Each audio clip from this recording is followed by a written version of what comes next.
They say good things come in threes. If that's the case, this should be a great matchup. It's round 3 in the regular season between the Minnesota Broncos and Minnesota Bulldogs. Mike Peden with you. It's been a while, but we're happy to have some NBL action again. Minnesota Bulldogs, the number 1 team in the NBL rankings. And the Broncos looking for a statement win that could shake up the playoff race in the 25-26 NBL season. Bulldogs at 10-0, Broncos at 6-3. It's been a while since we last covered a game. Bulldogs had a couple of road games. They also had a team that forfeited. So it's been a month and a half since we last saw either of these teams, and the Broncos had some road games as well. The starters for the Bulldogs, it's C.J. Parker, Jalen Hollins, A.J. Wilson, Sam Willis, and Latrell Love. The Broncos will start Jose Garcia, Rashad Rainey, George Alhag, Darian Thomas, and Decoy Hines. Both teams also made a few changes and a few additions since the last time we covered them. So a lot of new names to keep an eye on. Broncos added 3 players. The Bulldogs added 4 players. We'll see how they all fare in this matchup.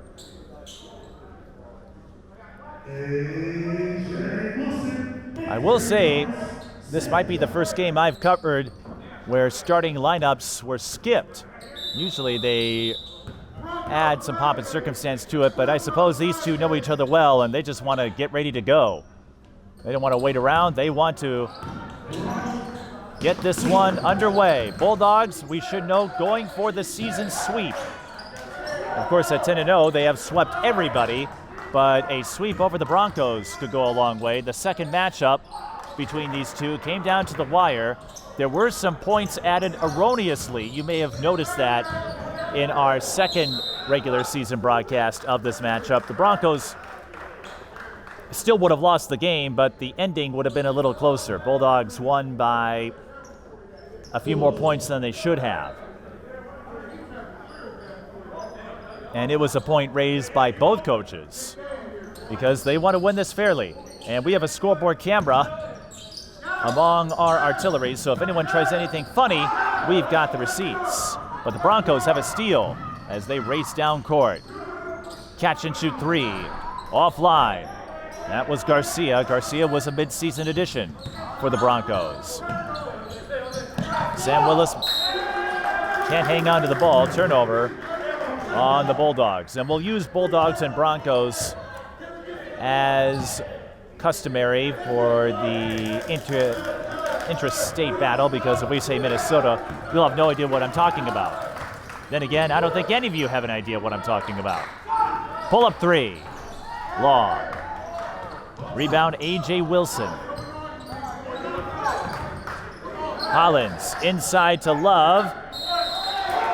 Draws the foul. For a second, I thought he might have shuffled his feet, but the officials say he stayed put. Latrell Love wasn't in our last Bulldogs game against Michiana, if I recall, but he loves to ham it up. You may recall he went to our GoPro and voiced his displeasure over a foul call over at the Bulldogs stomping grounds, the High School for Recording Arts. Love completes the 3-point play to get us started.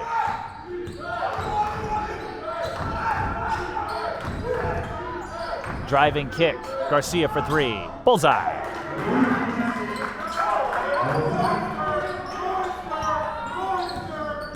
The Bulldogs, they have a high-octane offense. A couple of guys you've seen on the Broncos, Eric Chu and Reggie Rogers, they consider themselves the fulcrum of their defense. They really like to send pressure up top. We'll see them later on. Speaking of defense, Parker reads the pass. Draws the foul on Garcia. And another three-point play chance awaiting the Bulldogs. We're not even 2 minutes into the game, and I'm already mixing up these two.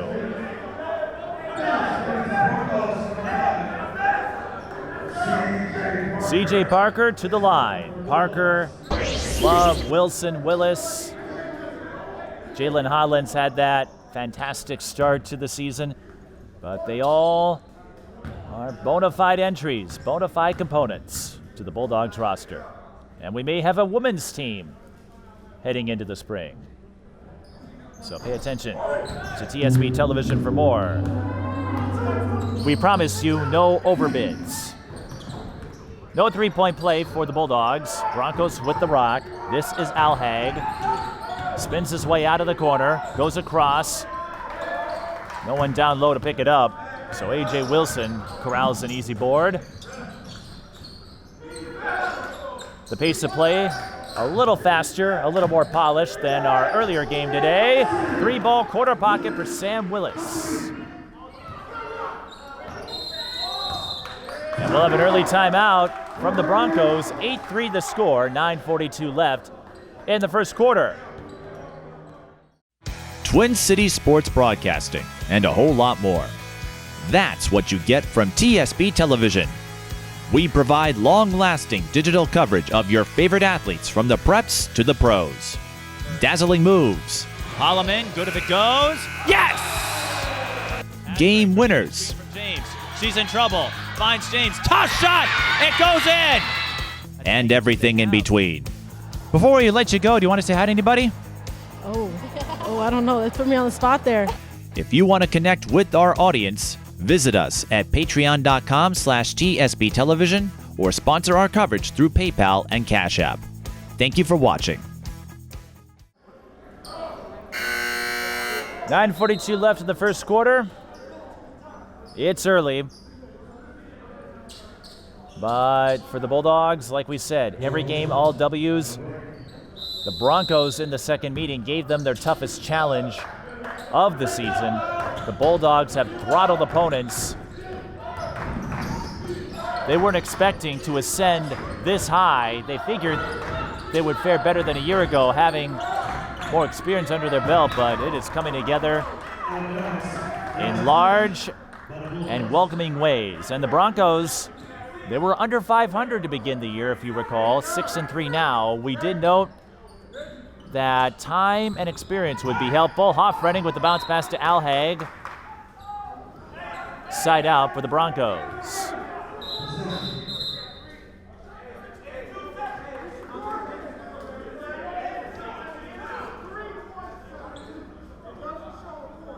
Of course, this gym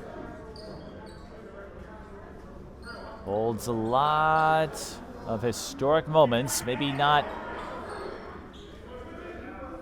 along the likes of Williams Arena Target Center, but you think about the Howard Poley Pro-Am, all the athletes that came through here. Shot clock was winding down. Bulldogs on the run, and the layup goes down for Jalen Hollins. 10-3 the score. That's Rainey working off the screen. We had a chance to catch up with him earlier in the year. Steps into the three and sinks it. Couple of threes for the Broncos. Of course, long way to go, so no one has won this yet. Way too early to make that distinction. Love with the kick out. Three is offline from Wilson. Rebound. Hollins too strong on the reverse. Alhag to Hoffrenning. Matthew, the scoop, the score, and the foul.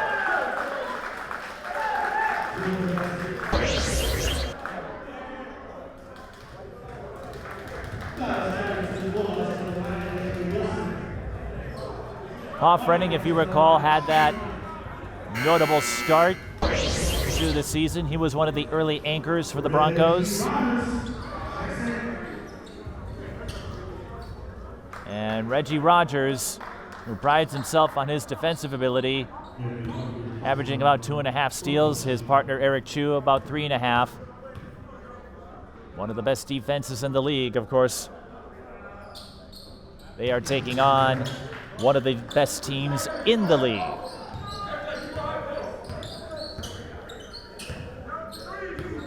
So a pair of threes cuts the deficit to 1. Willis was in trouble. Gets out of it. Parker. Lots of traffic. Side out for the Bulldogs. 8 on the shot clock.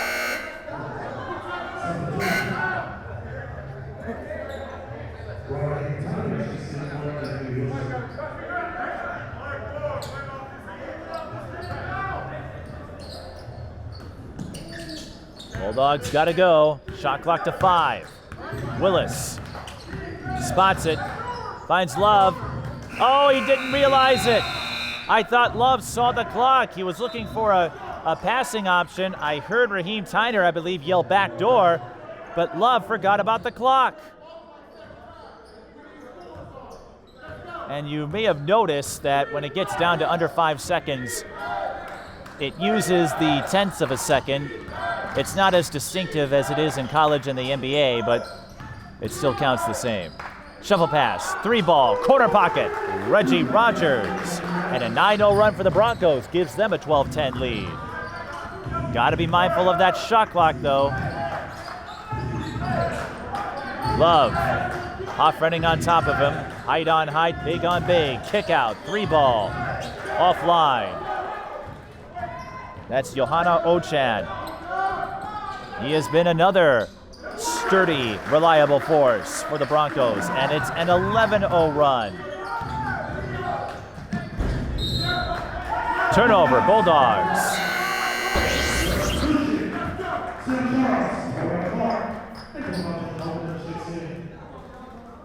And a few substitutions taking place.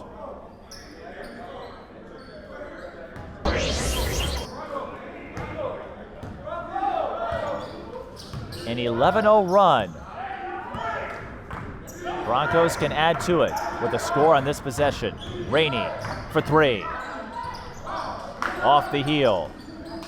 Rebound tips its way to Sam Charles. There is a connection between him and the head coach, Nicole. I'll explain in a second. A little off balance. Loose ball and 1. Latrell Love. An emotional firebrand. Not overly excessive with it, but his facial expressions do a lot of talking. That was a big 3-point play. Possibility. We'll see if Love can convert here. He did the first time, but not the second time. 14-12. Here's Alhag. Hand off to Rainey. Fakes, pulls up, bullseye. Scott Van Pelt used to say this, the pump fake works only every single time.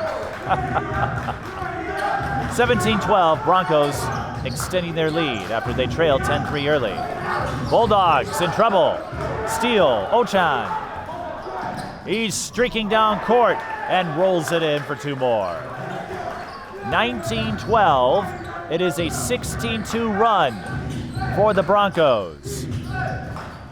And they want to put together a streak like the NFL Broncos. 3-ball was short. Rogers to Alhag. 2 more. 18-2 timeout. Bulldogs. The Broncos turn a 7-point deficit into a 9-point advantage with 5:57 left in the first quarter.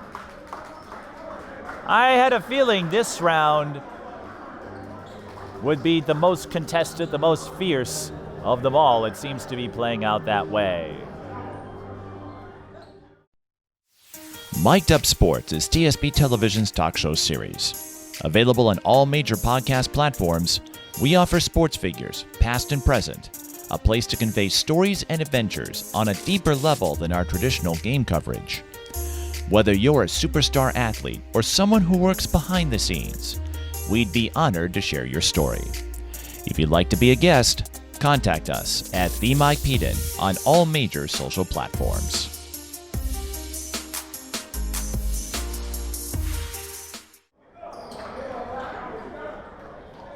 An 18-2 burst by the Broncos gives them a 9-point lead in our one and only December game on TSB television for the NBL. We do plan to have a pair of January weekends featuring the Michigan Avengers, one of the undefeated teams, as the Bulldogs throw it away ever so sloppily.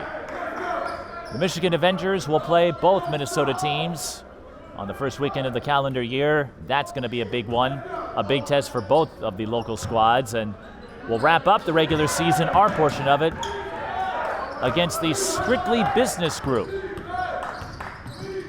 I have no idea how I'm going to turn that into an abbreviated form on our scorebook, but we'll find a way. Whoa! Speaking of finding a way, Monty Henry, one of the new arrivals for the Broncos, a behind-the-back reverse. Shot clock did not get reset properly. That is not a violation.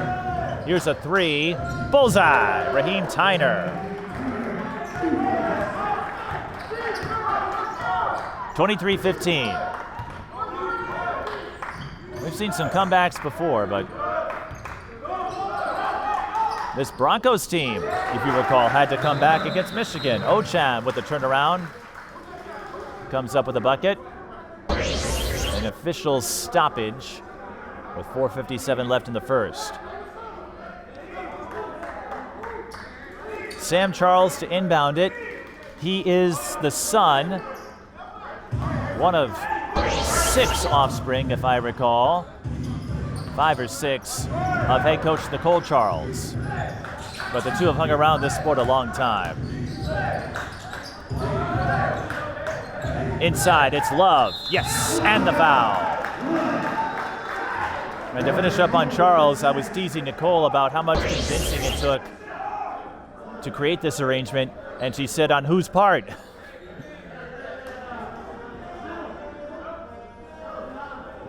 Sam was excited to be serious about it. Latrell Love, he is serious. He is a maestro, a force in the paint.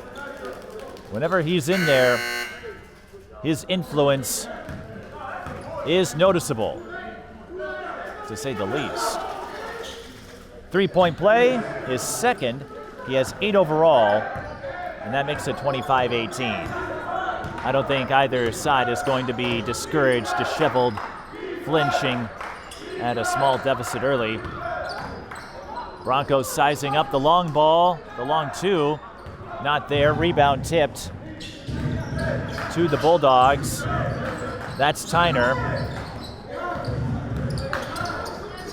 Drew Moreland swipes it back, able to save it. Henry finds a teammate. Baseline shot way too strong, but it will be a dead ball rebound to the Broncos, as the Bulldogs could not secure it inbounds.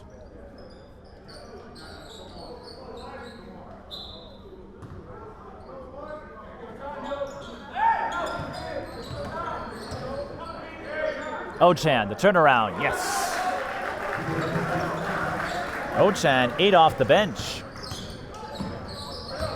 Depth should not be an issue for these two. They have a lot of players they can call up. Hot potato, Hoffredding making a run. There's a foul. I saw Tyner come down with the arm.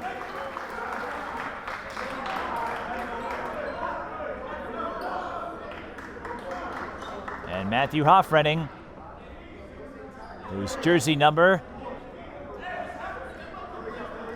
makes me real happy that we're not covering this at a high school event, because if this were a high school game or even a college game, we would never hear the end of it.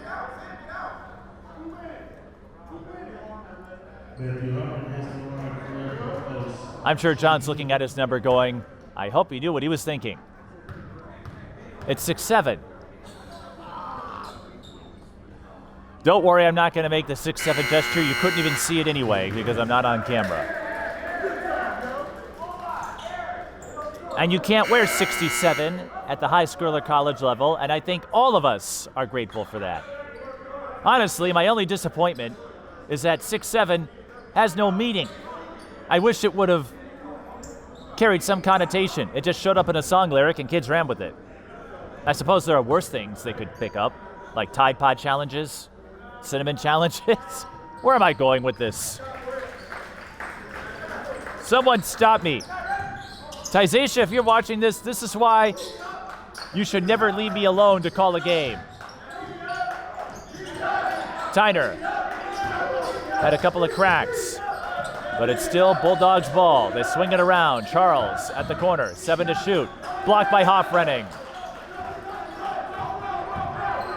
Rogers to Moreland. Tried the kick out. Henry tips it. On the way, Marcus Perkins cannot convert.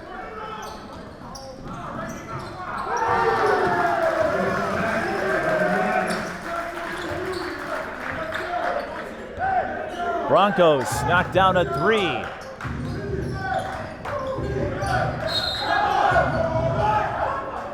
Foul is called.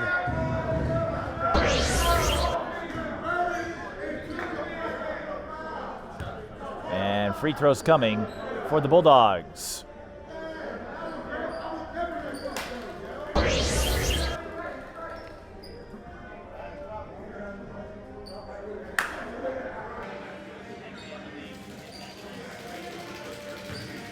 Who trail by 7 and find themselves up by 14.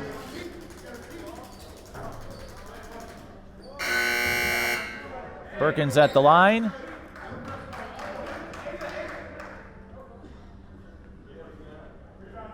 And a few more substitutions. Like we said, this Broncos team, they got caught flat-footed early on in the first meeting with the Bulldogs. The second time, it was the Bulldogs that had to come back from about 20 down. As we noted, there were some points added erroneously on the scoreboard, but they still would have pulled it off. So both teams, no stranger to adversity at this point of the season. Here's Henry, the side fade. Hoffrenning, offensive rebound. Finds Henry again. Slithering, sliding through. Back out he goes, 6 to shoot. Moreland won't have a chance. And again, with that shot clock, if you see it go under 5 seconds, they do tick down in tenths of a second. A lot of the Daktronics units that we see have that capability. It's just not spelled out as clearly as it is for college and professional venues. So don't be alarmed with the shot clock. It isn't playing tricks. Hoffrenning fouled. Bulldogs had a couple to give.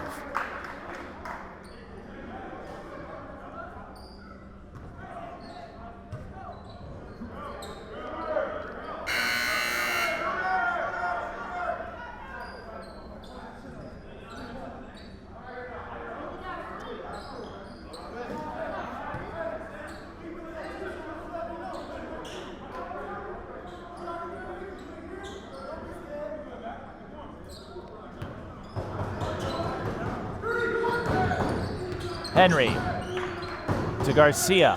Pass was errant. I think the Bulldogs tipped it. That leads to a turnover. Ball going every which way, ricocheting, pinballing. It will stay with the Bulldogs, but I'm getting tired just watching it whip its way back and forth.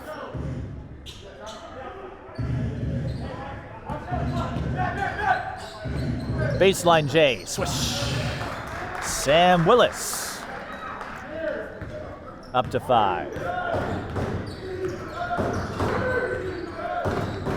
Henry looking to work off a screen. Broncos led by as much as 14. Hoffrenning turnaround 3. High Karam goes to Rogers. Garcia with a try, in and out. And Hollins leaps up for the board. Hoffrenning gets in there and gets the timeout call.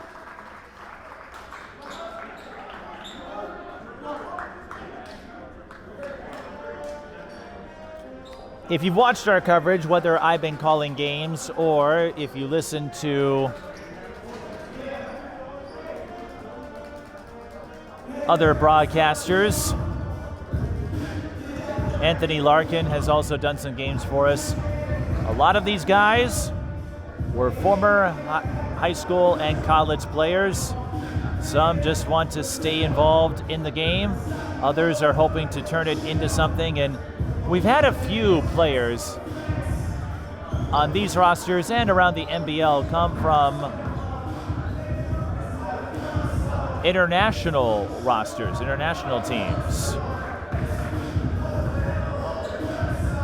Matthew Hoffrening played his college ball at Franklin Pierce University. Played his high school ball at Edina. Stands about 6'7", 6'8". Yes, I know I shouldn't say that number, but he's up there, and that gives the Broncos a way to combat the likes of Latrell Love.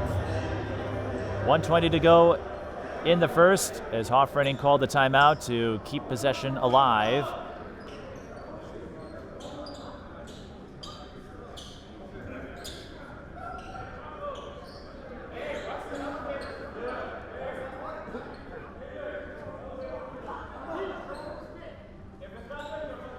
Waiting for the officials to get set. There we are.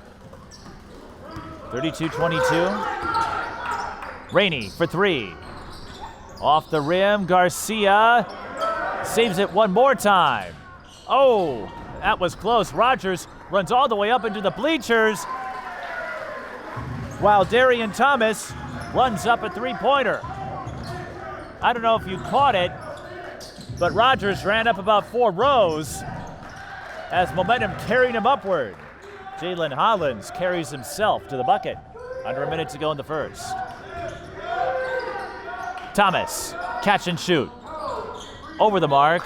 Rogers can't secure it. Dead ball rebound to the Bulldogs.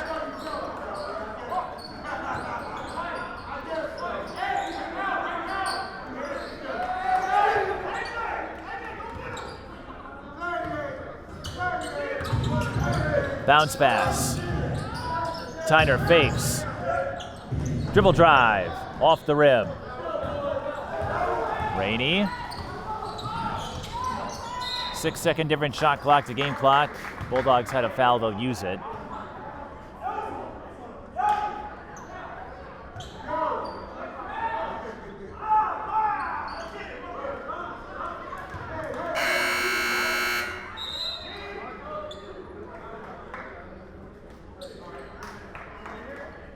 And Ocham will check in for Decoy Hines, who played for the Bulldogs last year. Shot clock and game clock remain the same, 6-second difference. Garcia worked off the screen. Thomas stripped by Jalen Hollins. Elevation and the slam.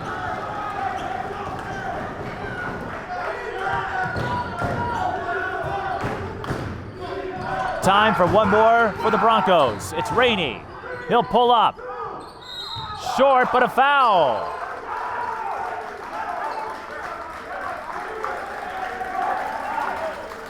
Resulting in a highly distraught Sam Willis.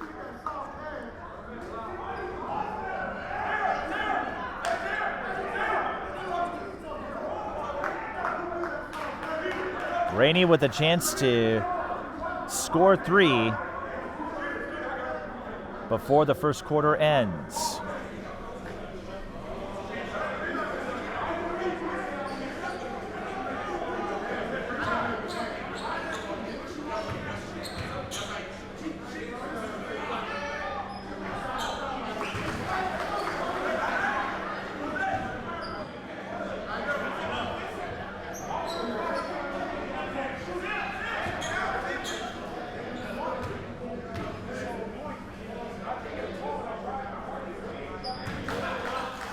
Two down, 1 to go. For Rashad Rainey, who had a couple of triples earlier in the frame.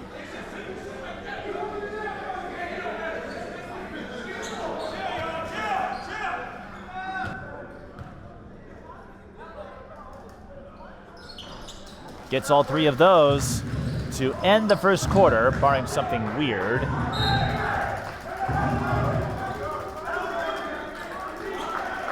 That pass was not touched.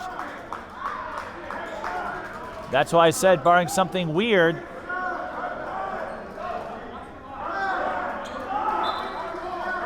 So the Broncos will get the ball. They'll have time for a catch and shoot because no one touched the pass. Rainey!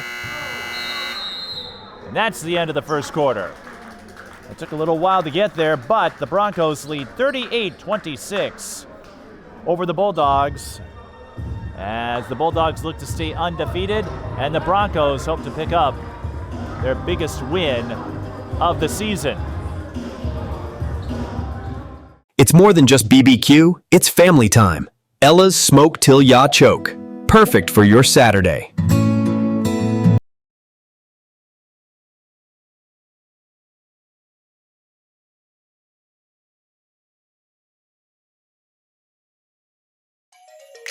When the high school season is over, TSP Television goes on the highlight trail. Our highlight reels provide you with a valuable resource for recruiters and a keepsake of your favorite athlete. To learn more about our highlight reel services, contact us at tsptelevision@gmail.com. First quarter notables as we resume play in the intra-state rivalry series. Rashad Rainey, 9 to lead the Broncos. Johanna Ochan, 8 off the bench. Actually, the bench scoring a highlight for the Broncos as they lead 38-26.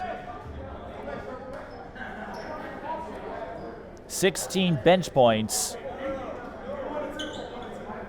The Bulldogs, 5.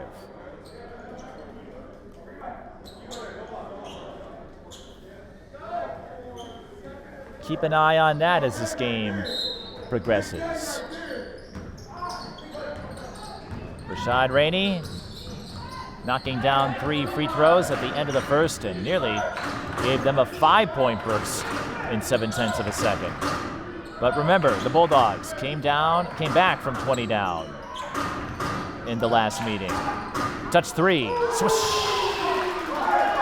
Garcia to number 11, whose name is not listed in the program, so I will have a little homework at halftime.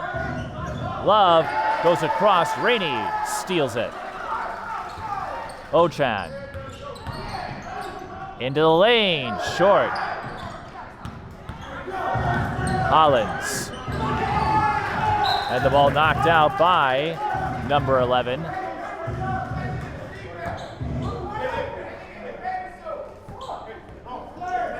All these new players, I got all the numbers down and I'm checking my notes.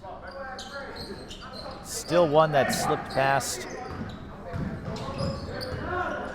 No, that's Daryl Knowles Jr. Okay, so Knowles Jr. is wearing 11, not 17, so I do stand corrected. 3 on the way for the Bulldogs. Short. Can't get the save, so a dead ball rebound to the Broncos.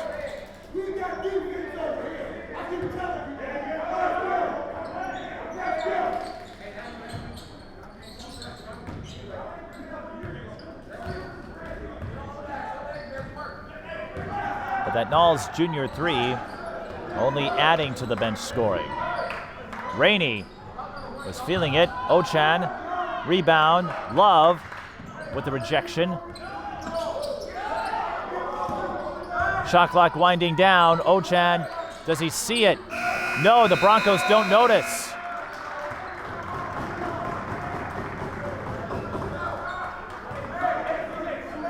I'm gonna sound like a broken record, but you've got to pay attention to that clock. Broncos bringing pressure up top, and they end up bumping CJ Parker.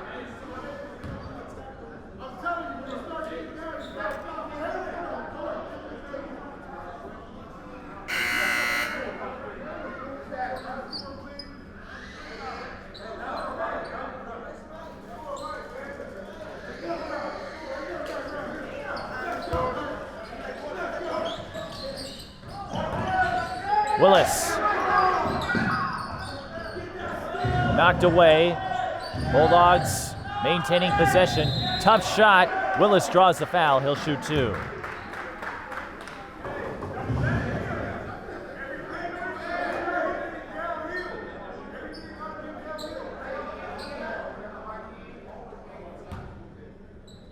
It's one thing to have him contain, but you can't make contact with them, especially in midair. So free throws coming for Sam Willis, who had 5 points in the first quarter. This game in favor of the Bulldogs early, but the Broncos have since taken over. Empty trip at the free throw line, but the rebound slapped its way to Parker. Ran into heavy waters. Garcia's 3 nearly went over the backboard.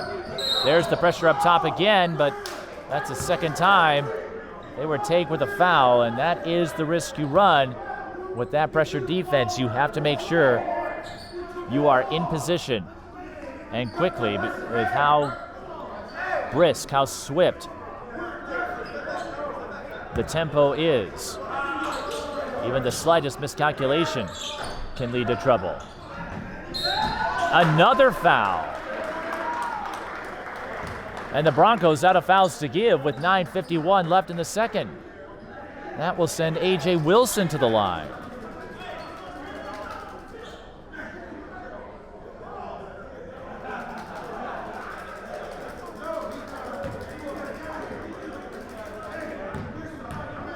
Bulldogs haven't shot the ball well from the free throw line as of yet.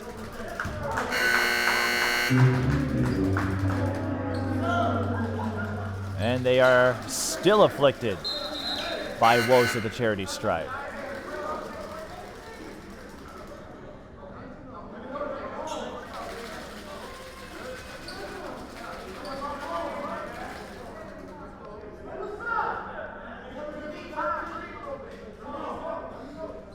Some uncertainty about substitutions, but they do get Abiola Bakari.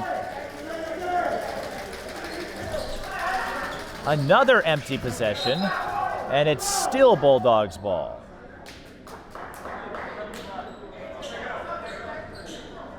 But the Bulldogs now 4 of 10.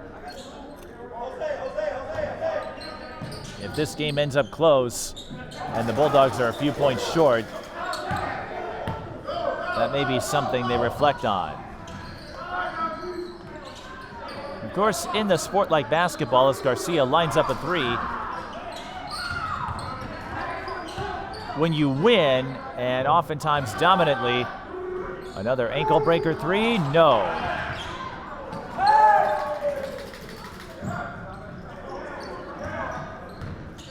I don't want to suggest the Bulldogs are complacent, but sometimes you need to face that test to understand what is required moving forward. Love, tough shot, doesn't go down. Rainey open on the other end, catches the outlet, sprints ahead, and lays it in.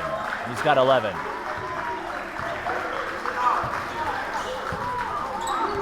Shot clock again did not get reset properly. There it is. A few seconds behind.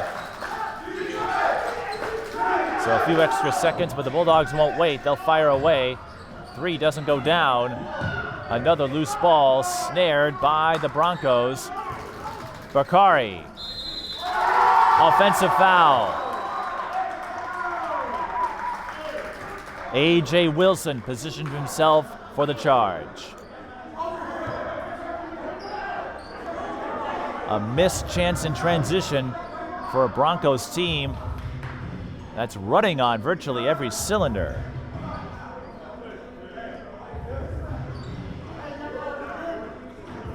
Who's going to get the ball?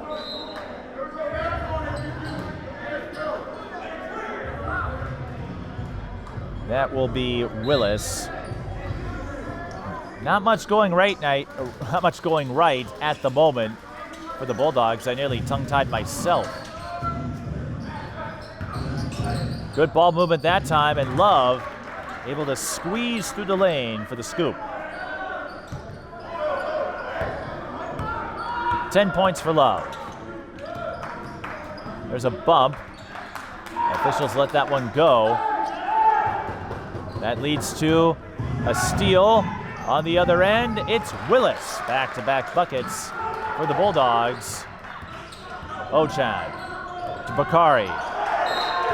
Off his leg.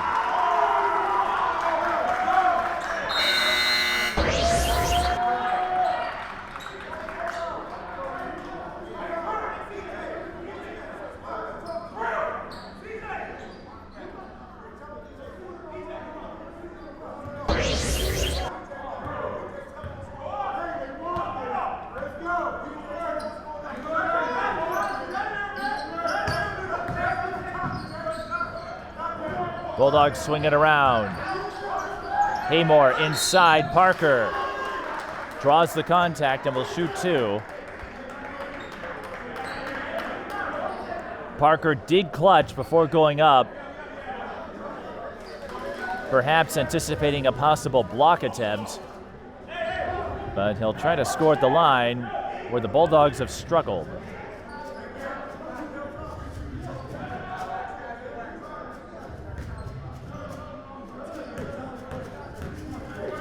Parker with just 2 points. And the rim's still unfriendly.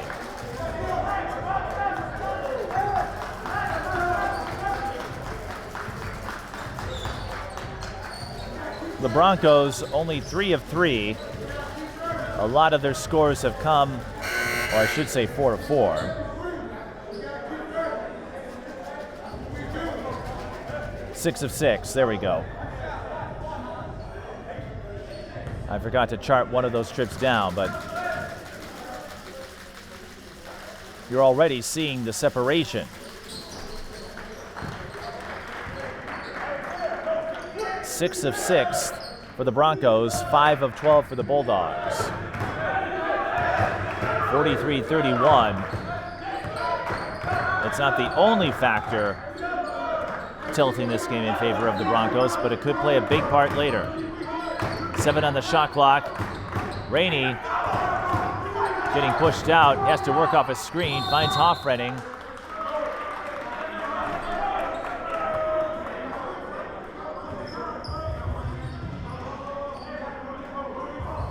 And they called a timeout, the Broncos did. They are going to have 1.2 seconds on the shot clock when they come out of it. Not the most ideal of situations. 7:15 left in the second.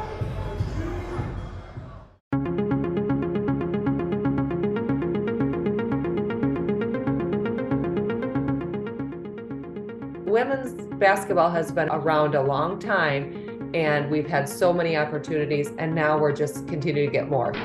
Susan Shudley makes a great move. Pass to Linda Shudley. It comes back to just feeling like you're part of a sorority of women. It's really fun to see. There's a lot of pride.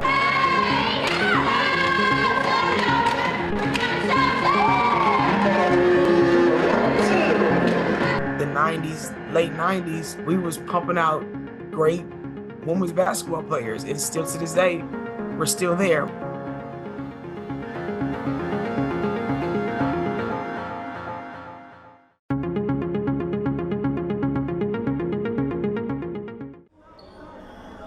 Broncos with 1.2 seconds on the shot clock,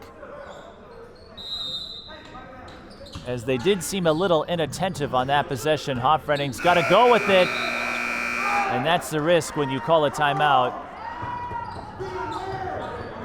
that late in the clock. Newton Williams chiding his players, be aware. We've seen a few shot clock violations occur from players losing track, and A.J. Wilson perplexed. There was a cut that I'm guessing was supposed to happen but didn't.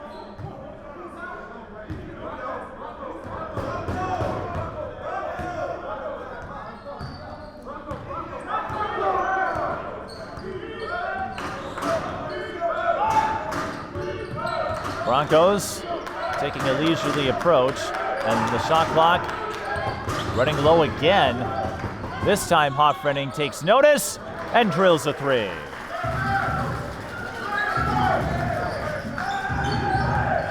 His first triple of the game.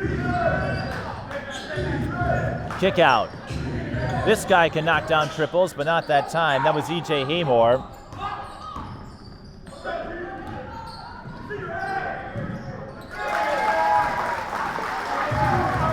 Another bucket down low. I believe Drew Moreland with the score this time. Bulldogs break the press. Three. Sean Scott can't hit. Hoffrenning. Bounce pass. And one. Ochan. No, that's Alhag. With a magical move to the rim. It would seem as if we don't have a direct feed to the PA announcer at this moment. So with 5:46 to go, the Broncos holding their largest lead of the game. We said at the start of the year the Broncos needed to find chemistry. It was a question of how quickly. It seems to be coming into focus now as everyone is jockeying for positioning. We're working out some substitutions here. Newton Williams getting his Broncos faithful into the music, into the jams. George Alhag looking to stomp down a three-point play, can't do it.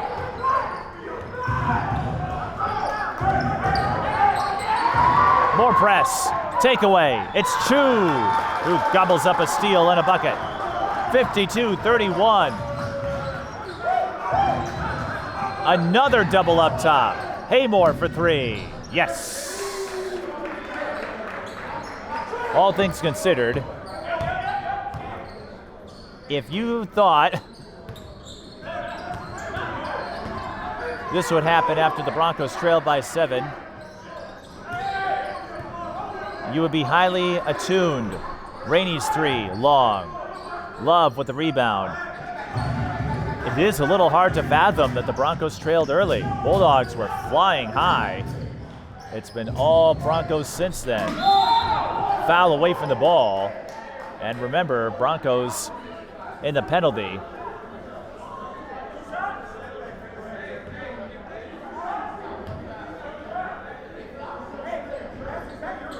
If that's a loose ball foul, it would be 2 free throws. I believe it was.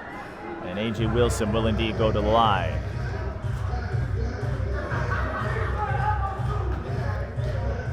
It would seem we have lost the connection.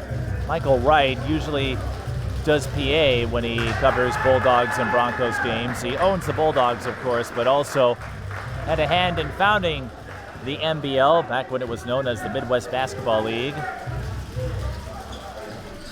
The footprint has expanded. Another offensive rebound, and everyone on the Bulldogs went to the other side.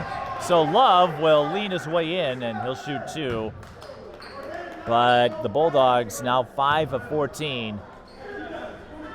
That's the least of the problems right now, but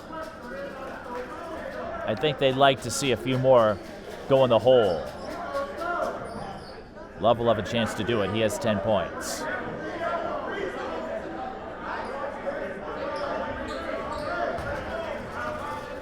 .447 left in the second.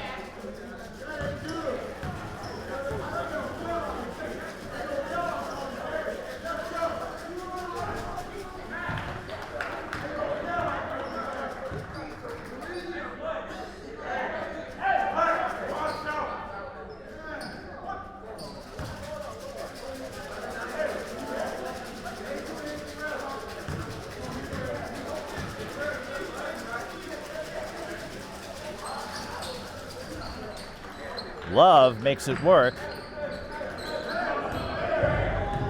So the Bulldogs do come away with points on that possession. 52-36. High-low, tipped by Haymore. Intercepted by Love. used up the dribble, needs help. Bulldogs break the press again. Extra pass to Love, who recovers and scores. That is the risk you run, the chance you take when you apply that pressing, choking defense early and often. Thomas looking for the foul call, didn't get it. Amor with the rebound. Bulldogs looking to stem the bleeding. Deep three for Haymore. Thomas with the rebound, but there for the tip, and the takeaway was Marcus Perkins. Love scoring on 3 straight possessions for the Bulldogs, who trailed by as much as 19. It's 52-40, still lots of time to go, but the Bulldogs getting a few currents to flow their way.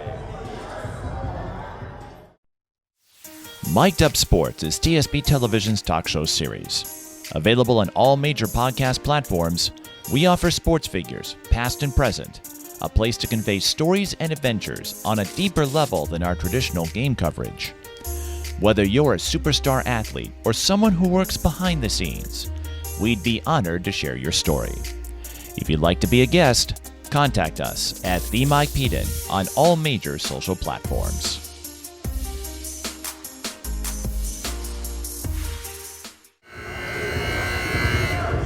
The DJ getting in on the fun, 52-40, in our final scheduled broadcast of the calendar year. We'll take the holiday break off.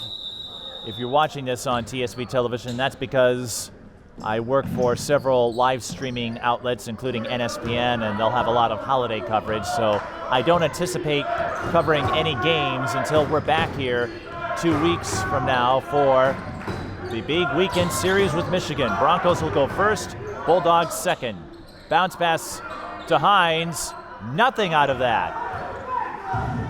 He had the positioning too. Haymore lets one defender go by. Love, blocked by Hines. Still Bulldogs ball. 3 ball, corner pocket. Marcus Perkins. A 19-point lead, trimmed to 9. A window of opportunity opening for the Bulldogs. Run to the rim by Rainey, who makes a motion hoping his bucket serves as a silencer. But Rainey speaking volumes. 15 for Rashad Rainey.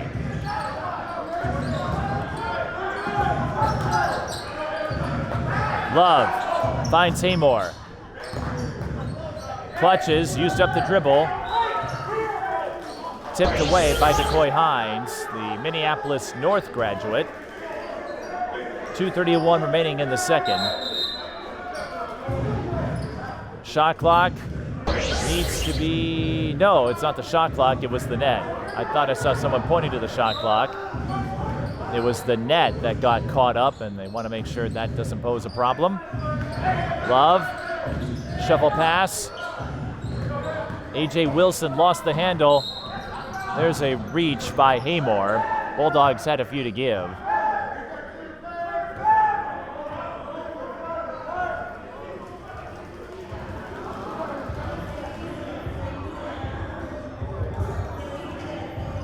It should be just a side out, and it will be.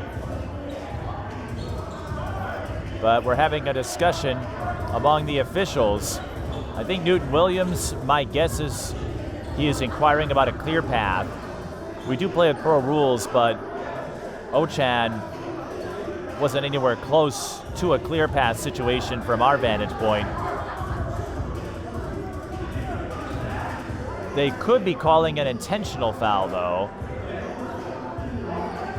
There are some differences between the high school, college game, and pro game with regard to clear path fouls, intentional fouls, and the ruling in those situations. At the high school level, for example, there is no clear path, but you can signal an intentional foul which is signified by an official putting up an X with his or her arms. At the pro level, typically clear path fouls are reviewed.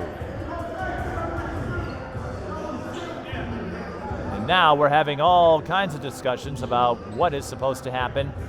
They are going to call an intentional foul, so Jose Garcia at the free throw line by himself, we think. Yep. So Jose Garcia has the lane all to himself as he makes the free throw, and it will still be Broncos ball. Again, there are some variances between each level. At the pros, for example, if you foul before an inbound, the other team gets a free throw and possession. Here's Alhaig for three, off the front rim. Hines, too strong. Alhaig, no. Hines, foul.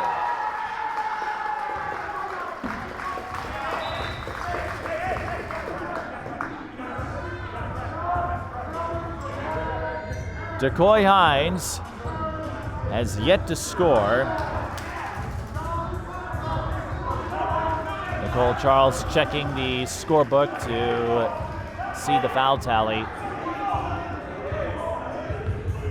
Some developments unfolding here with 2:09 left in the second. And Hines at the free throw line for the first time. Broncos were 6 of 6 in the first quarter.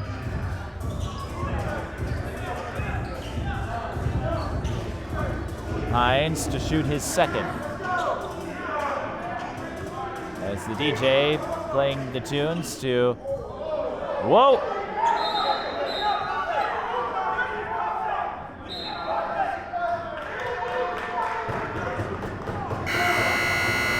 He won't get a second try. So an empty possession for the Broncos as they call Hines for the basketball equivalent of a false start.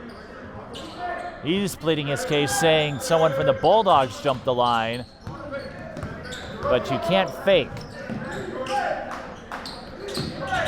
at the free throw line. Once you get into your motion, you gotta go, as I understand the rules. Bulldogs in trouble, they get out of it. Willis, driving kick, 5 on the shot clock. Looking for an opening, Haymore's gotta go. Throws up a tough shot and draws the foul.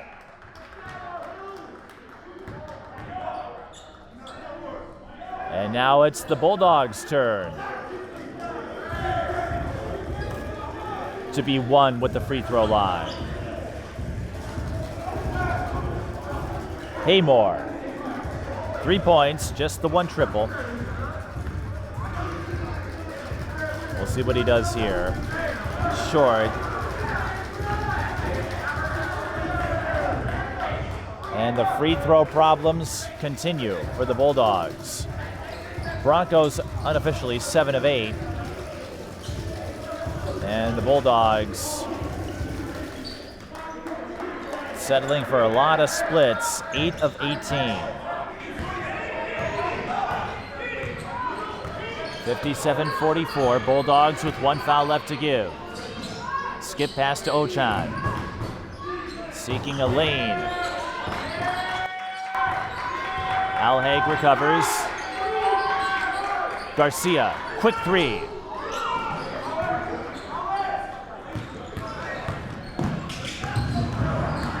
Zipping down court, and one.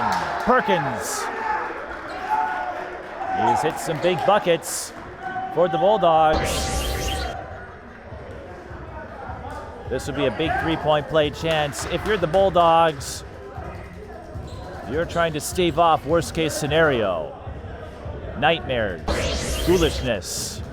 I suppose we're past Halloween, aren't we? But big buckets for the Bulldogs after they trailed 50-31. And a three-point play converted by Perkins makes it 57-47 with a minute to go.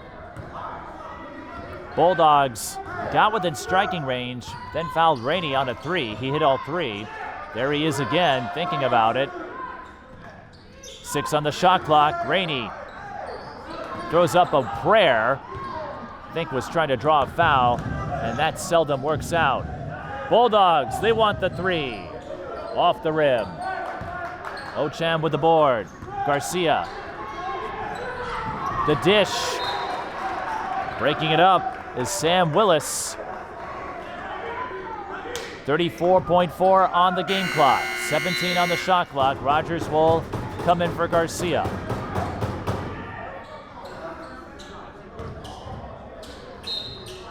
Big game here. And a lot on the line. Rainey. Checking out the baseline. Didn't like what he saw. Ochan, straightaway three. It's short. Last touch by the Broncos, so the Bulldogs will have 20.3 to concoct, to create, to establish an opportunity to get within single digits and carry some good mojo, some good juju into the halftime intermission. Amor for three. Love.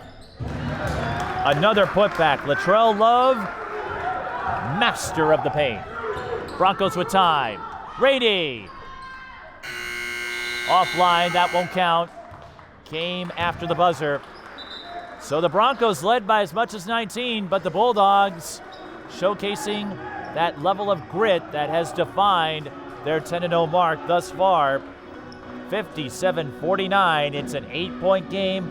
Broncos looking to stay undefeated and keep that number one spot in seeding. Broncos looking for their biggest win of the season. A lot to unpack as we head for the second half. We'll be back in a while. This is NBL Basketball on TSB Television. It's more than just BBQ, it's family time. Ella's Smoke Till Ya Choke. Perfect for your Saturday.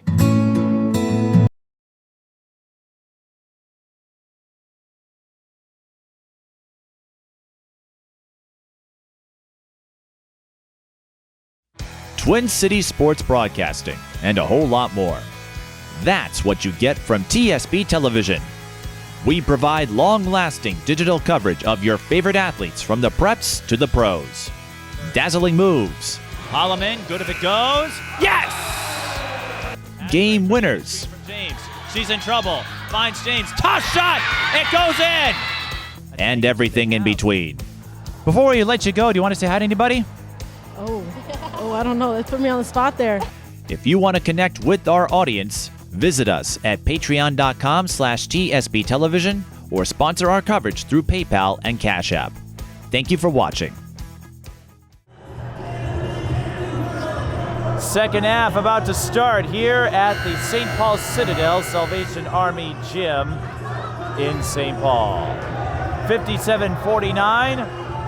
Broncos over Bulldogs, but we know the Bulldogs have put up some big performances in the second half. They will look to do so again. First half numbers, Latrell Love leading the Bulldogs with 18 points. He had 10 in the second quarter.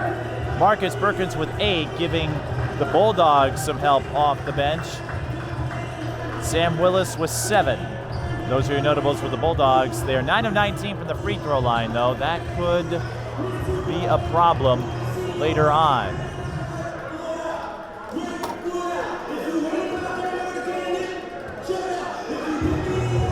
On the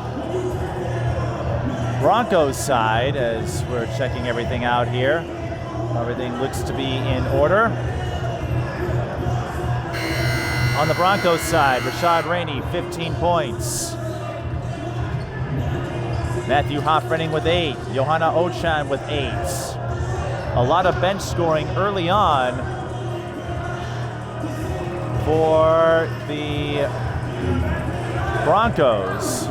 One of several things that have gone their way as we get ready to start this third quarter.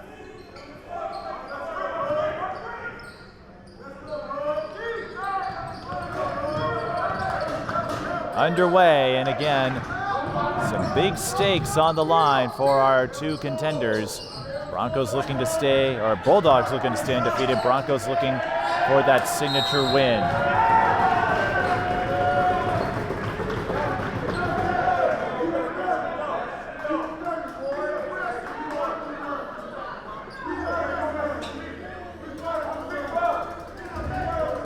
We'll see how well the second half comes into play. For the Bulldogs, they trailed by 19. Latrell Love gave them a spark.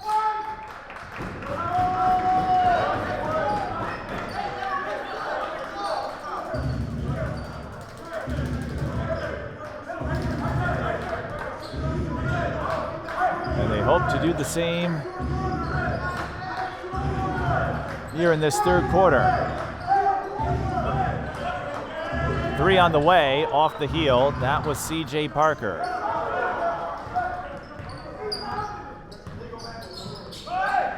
Hoffrenning, straightaway 3, short. Broncos at 6-3. They need a win to have a chance at moving up the rankings and a chance to really make a run at some of the top contenders. Foul will be called on Hines for the grab on Parker.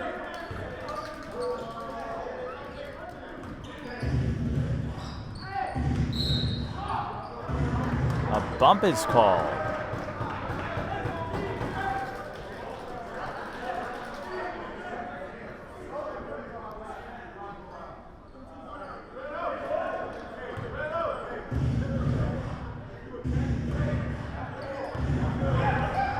Stepping into the 3, plenty of time on the shot clock for Hollins. I'm a little surprised about that. Parker spun himself into a heap of trouble, got out of it. Shot clock winding down. They did fix it, so we won't have the 10th of a second anymore. And we had a big collision.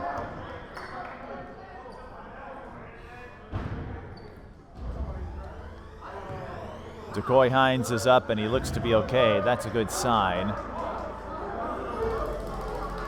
Last thing we need is for players to go down, especially with the stakes of this game.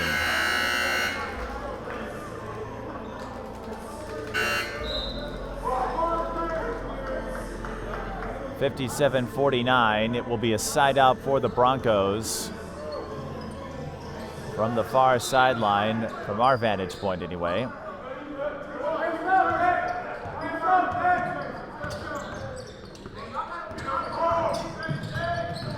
As we go the other way. Rainey. Foul and 3 free throws coming for Knowles Jr., Darryl Knowles Jr. to be precise.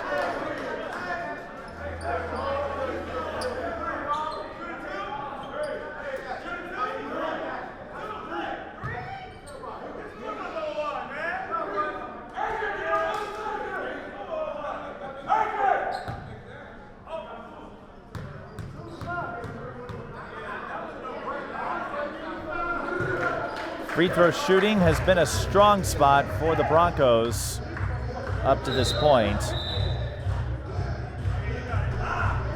As the net gets stuck again. That net has not been cooperative.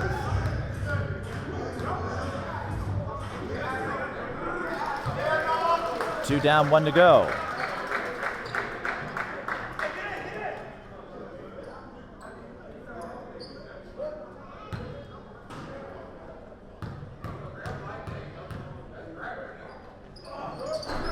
All 3 of those.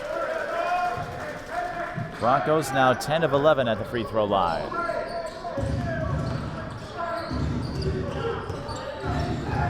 Love,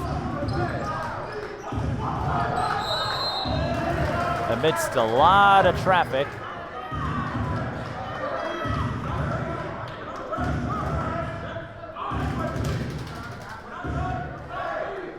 It will be a side out.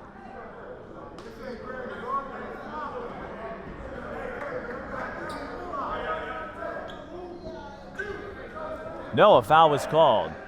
I didn't see it initially, but C.J. Parker to the line for 2. 10:06 left in the third quarter. 60-49.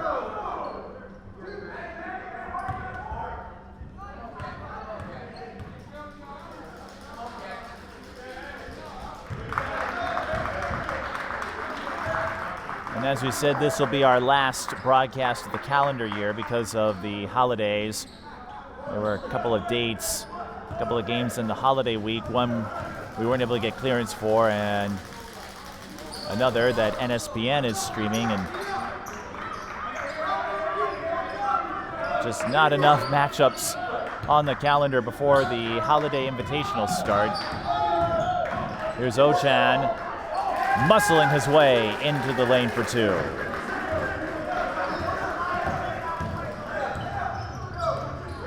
Love, handoff, 3 on the way. In and out. That was Jalen Hollins with the look, but not the finish. Another dribble drive and a foul. They will give the shooting motion to Armonte Henry. He had 5 points in the first quarter.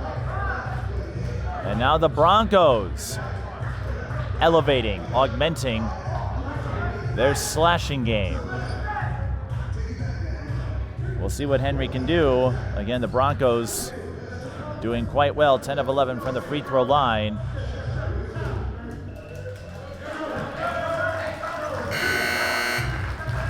That's making a big difference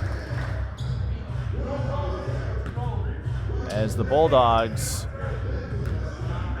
will start to run into that old foe of time.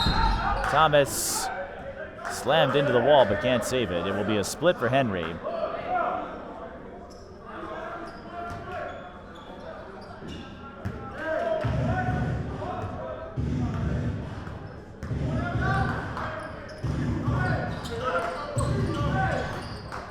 Kick out, open 3.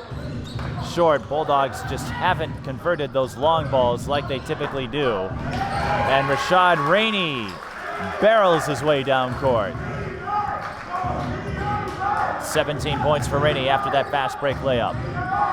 Bulldogs not giving up on the 3, but they're just not finding that long-range form that we've been accustomed to.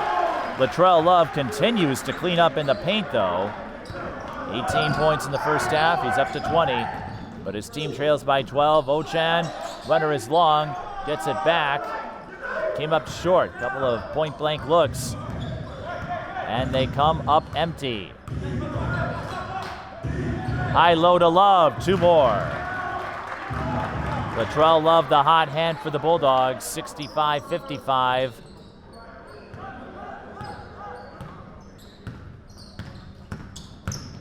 Rainey with a Jordan-like move.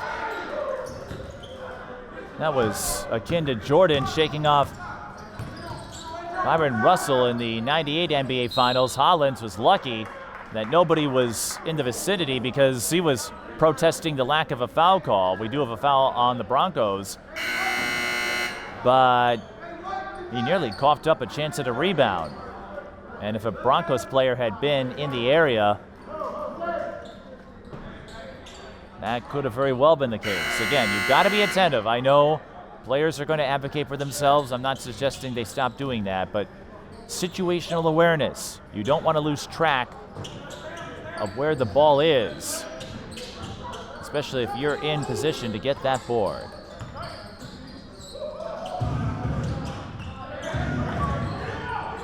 Thomas read the lane and gets the pick. Some quick passing. Corner 3 for Alhag. Long. Thomas tried to get the rebound, but no one there to pick it up. Stop for the Bulldogs. Jalen Hollins forced into a tough runner. Underneath, Alhaig slips through.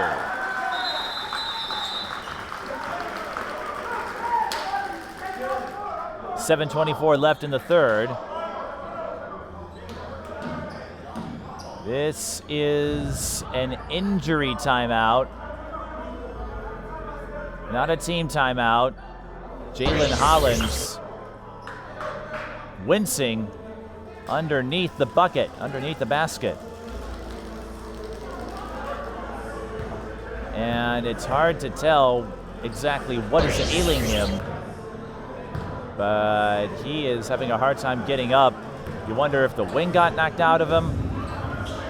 It can be hard to get up after taking a hit to the midsection. And we have a stoppage here with 7:24 left in the third.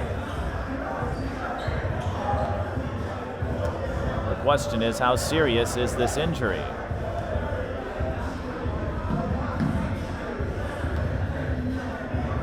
Everyone gathering around. Oh, I see. Hollins is holding his neck area, and if he took a shot up there, I could see why he'd have a hard time getting up.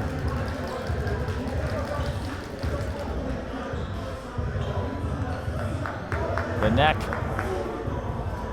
a major junction in human anatomy, particularly with your airway. So if you take a hit to that area, you're gonna feel it for a little while. Hopefully Hollins can shake it off, but I can understand why he was down and had a hard time getting up. You take a hit, yeah, it's gonna be hard to get back up from that.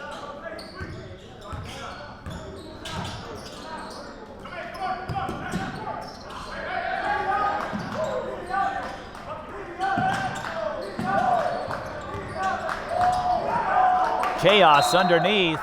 Free throws coming for C.J. Parker.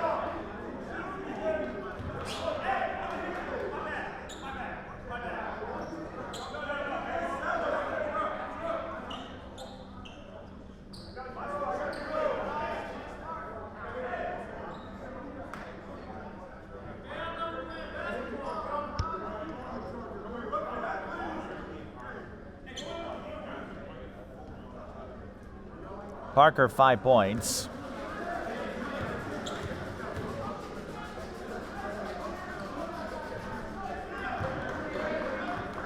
Only one field goal, and that came in the first.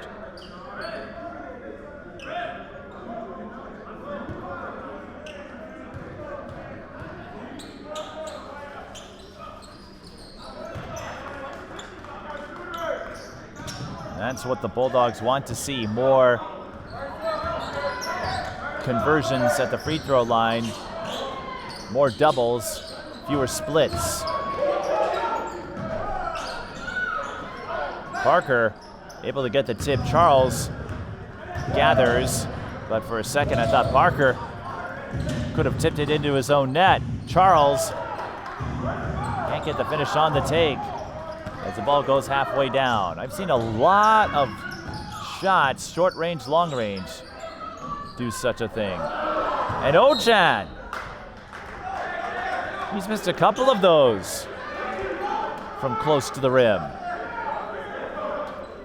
Some unusual circumstances unfolding.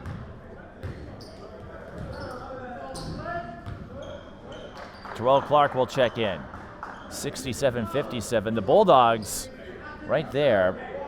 And Steve Colon will do the same.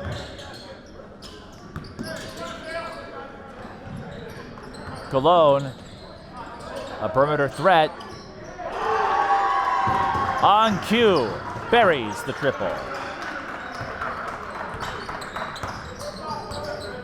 That could be the first proverbial hump for the Bulldogs, who trailed by as much as 19 after they led 10-3 early. Colon touched it, or did he? No!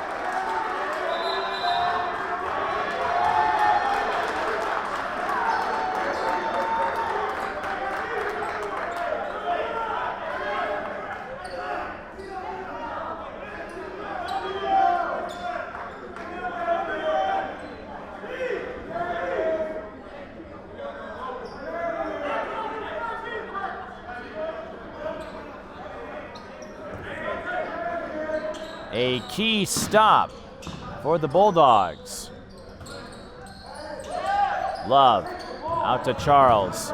Still looking for his first bucket. And there it is. First effort unsuccessful. So he sprung a trap. And now the Bulldogs regaining their spark of confidence. Rogers around the fence. Can't hit the fadeaway. Clark to Charles. Foul. He'll shoot 2. Both teams out of fouls to give.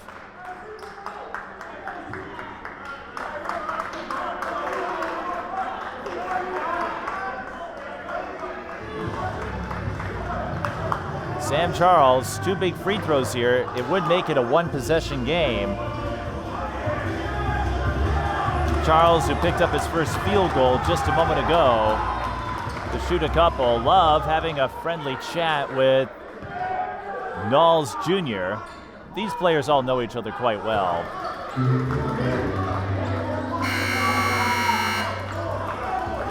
And Michael Wright, I guess, is taking a back seat role. He is trying to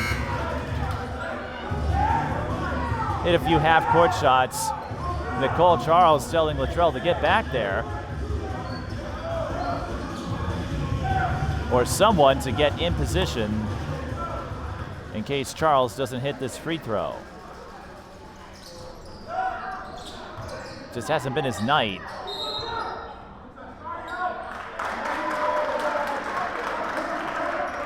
Alhaig caught the ball but went out of bounds before bouncing it off a Bulldogs player. So despite another empty trip, Bulldogs 13 of 25 at the free throw line, we might add. Despite that,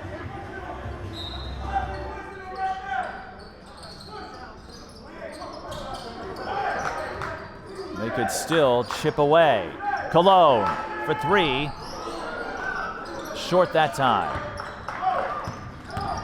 Rogers escapes. Rainey using his quickness, but Charles was there to greet him. And more free throws coming after Terrell Clark was fouled from behind.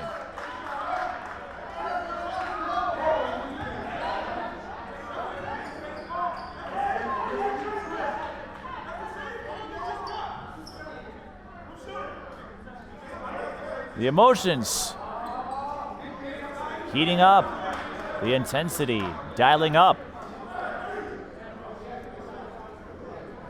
the strategy increasing tenfold, or at least it feels that way. But again, the Bulldogs shaky at the free throw line.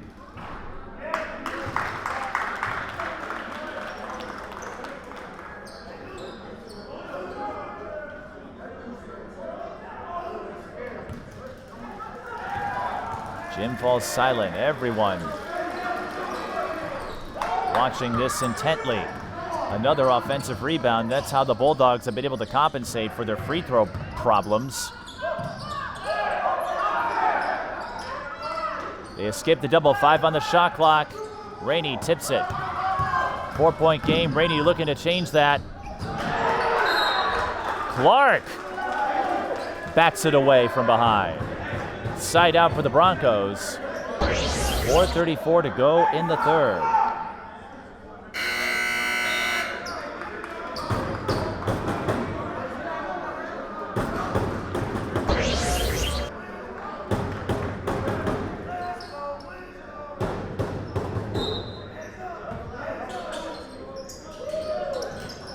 Inbound was tipped. Bulldogs, can they get control? They can. Charles on the other end with the transition score. 2-point game. Bulldogs trail by as much as 19. And Charles has been waiting. Cologne able to get the tip. It will stay with the Broncos, but Cologne's effort still elicits applause from his teammates along the bench, along the sideline. Cologne tries to time it again. Almost. Broncos will have to be mindful of him. That's going to be a foul. Or a travel. I thought Cologne made contact with Rainey. It was ruled incidental. So Cologne able to force the turnover, even though his tips couldn't do the trick. And Charles caught up in no man's land. Coughs it up. But we've got ourselves a game. We had a feeling this would be another intense duel between two talented teams. Cross-court pass intercepted. Terrell Clark all alone.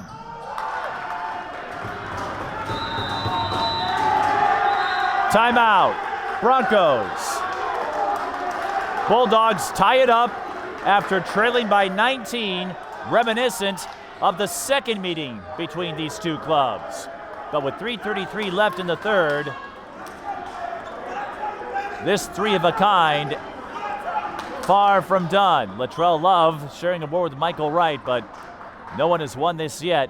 But the Bulldogs waking up from that sluggish beginning.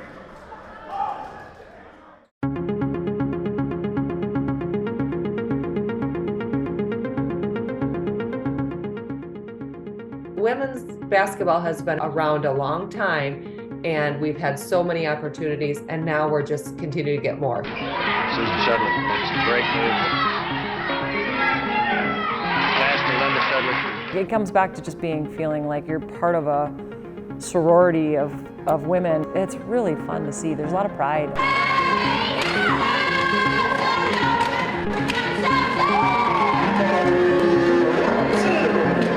The 90s, late 90s, we was pumping out great women's basketball players, and still to this day, we're still there.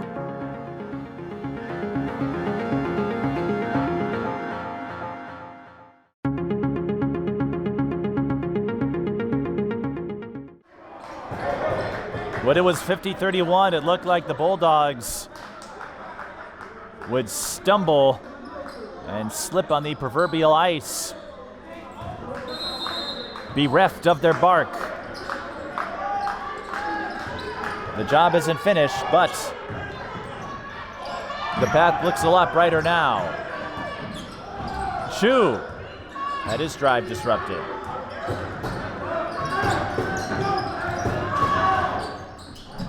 Through traffic, Armonte Henry, how did he come up with that?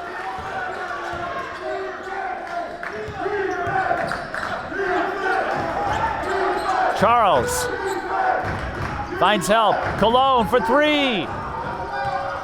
Long rebound makes its way to Copeland in the corner. Wisdom Kawudo checking in for the first time. He gets fouled and he'll shoot two.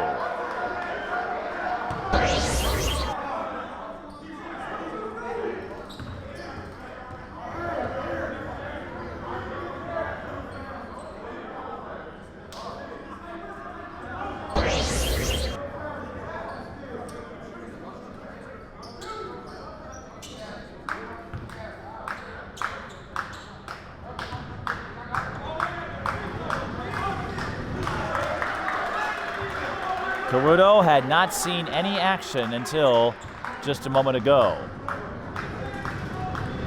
And he was one of the reliable role players off the bench for the Bulldogs, who are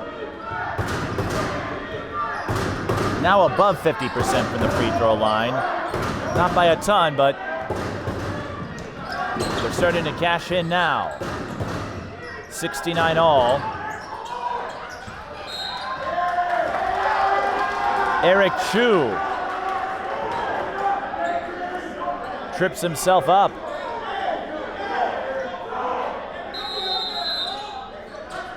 Rogers returns to action. The Bulldogs have not led since 10-9 all the way back in the first. Hold up, hold up. Clock was not reset. Michael Wright inquired the crowd, noting the Bulldogs are a second half unit, and we've seen that even in games where they led, using that third quarter to pull away, using the third quarter here to reel the Broncos back in. 3 ball, short for Cologne. We are seeing the Bulldogs win the hustle battle now. Ooh, that was a dangerous pass for Charles. They are way back beyond the key. They've got to go. The runner, not quite. Kawudo, yes!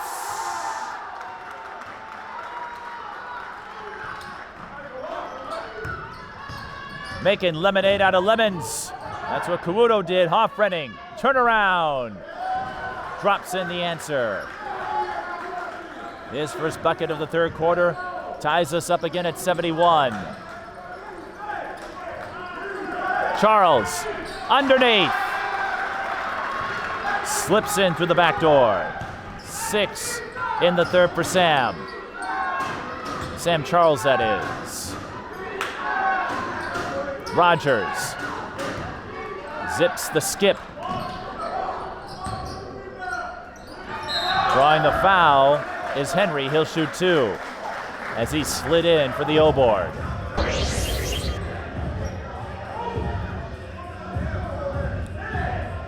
(73-71), and a lot on the line for these two.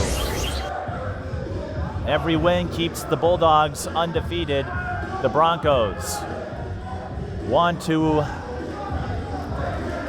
fully affirm their return, and a victory would do that. They were part of the old MBL, the Midwest Basketball League.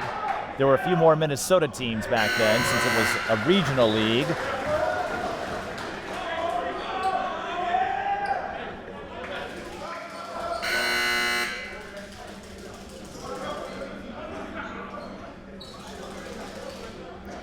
They kept the colors. They've added some pieces since then. The culture here in Minnesota basketball, vast, expansive. I had a chance to catch up with Darian Thomas, who shared some stories about some of his old St. Paul Central teammates. It's a split at the line for Henry, and Kawudo harassed. Rogers takes it in for 2.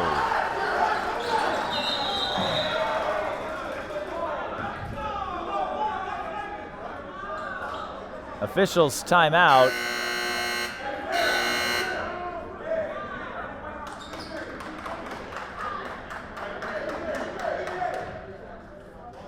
That last bucket for Rogers, his first since the first quarter, and it gives the Broncos a 1-point lead, 74-73.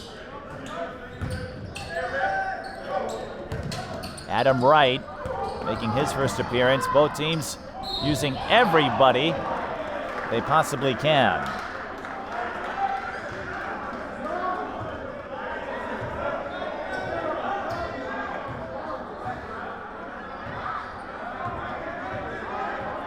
Haymore fouled. He'll shoot 2.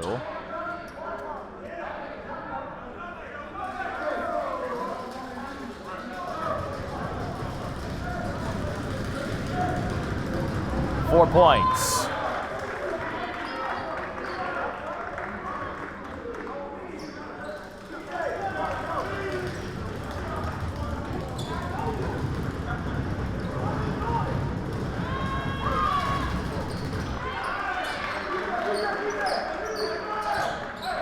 Bulldogs turning things around at the free throw line, 18 of 31. Starting to hit them with more reliability. Hoffrenning. They'll give him continuation.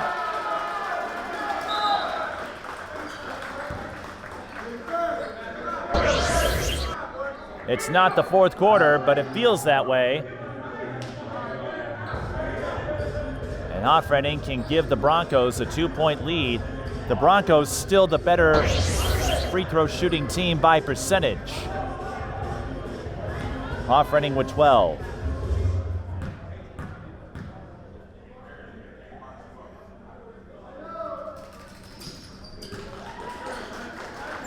make it 13. And the Broncos 13 of 16 at the charity stripe.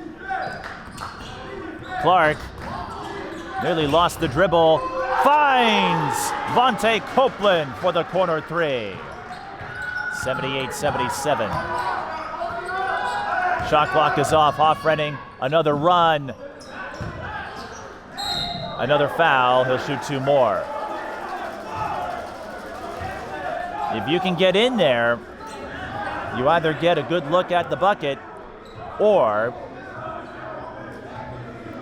there's a good chance you'll draw a foul and earn some free throws. But Hoffrening exchanging words with Terrell Clark. Part of that gamesmanship. When athletes pumped on adrenaline and a few other things that I probably shouldn't mention in case kids are watching. Athletes want to win, no matter the level. No matter the venue, it's all about getting that W. Bulldogs players alerting Copeland to be prepared. Hoffrening makes both free throws.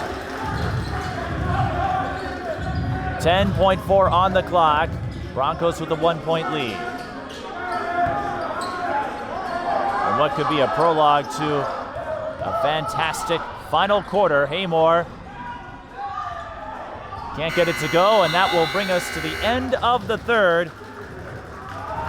Defense winning out. The Bulldogs do lead for a time, but it's the Broncos with a 1-point lead, 79-78 after three. It's more than just BBQ, it's family time.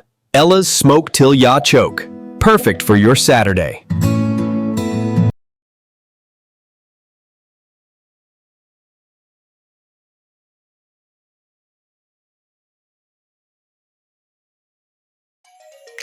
When the high school season is over, TSP Television goes on the highlight trail. Our highlight reels provide you with a valuable resource for recruiters and a keepsake of your favorite athlete. To learn more about our highlight reel services, contact us at tsptelevision@gmail.com. One more quarter to go, 79-78. Mike Beaton with you for this December duel of MBL contenders.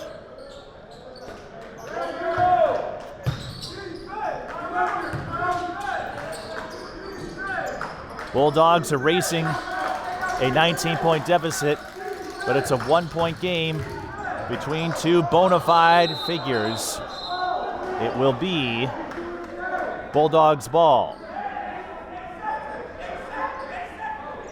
8 on the shot clock. Leaders now, Rainey with 17, but just 2 points in the third quarter. And the ball, what happened? I think it went all the way to the stage. It got lost in the stage. This is an historic moment. And a situation, a circumstance you would never find in just about any other gym. Because most venues we go to aren't played with stages. The most recent one I can recall, Mounds View renovated their facilities, so they don't have a stage anymore. Haymore looking to stage a three, and does. 9 off the bench for Haymore. The bench scoring.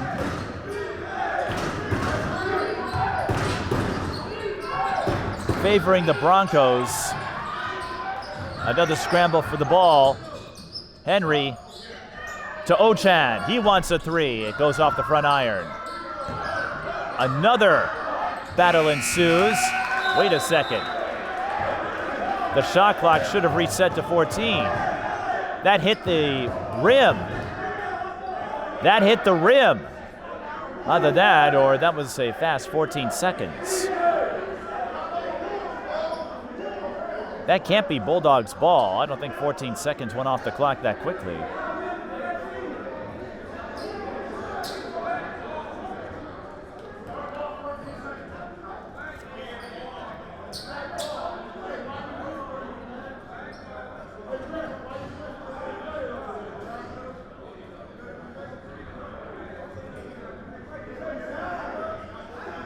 Broncos have a 10-point edge in bench scoring, and it is their ball. That three went off the front iron, but the shot clock didn't reset. It should have.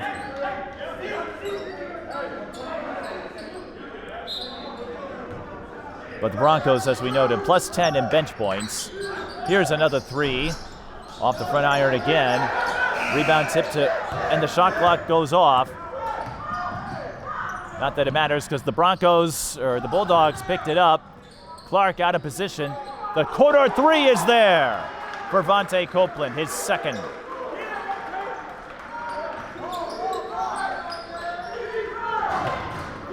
Bulldogs open the frame with back-to-back triples.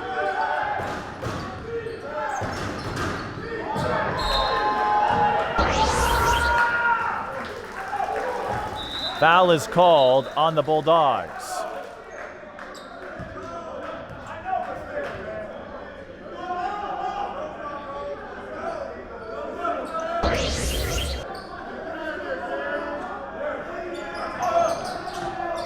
This is Thomas. Spin move. Offrenning. Swoops in. Lays it in.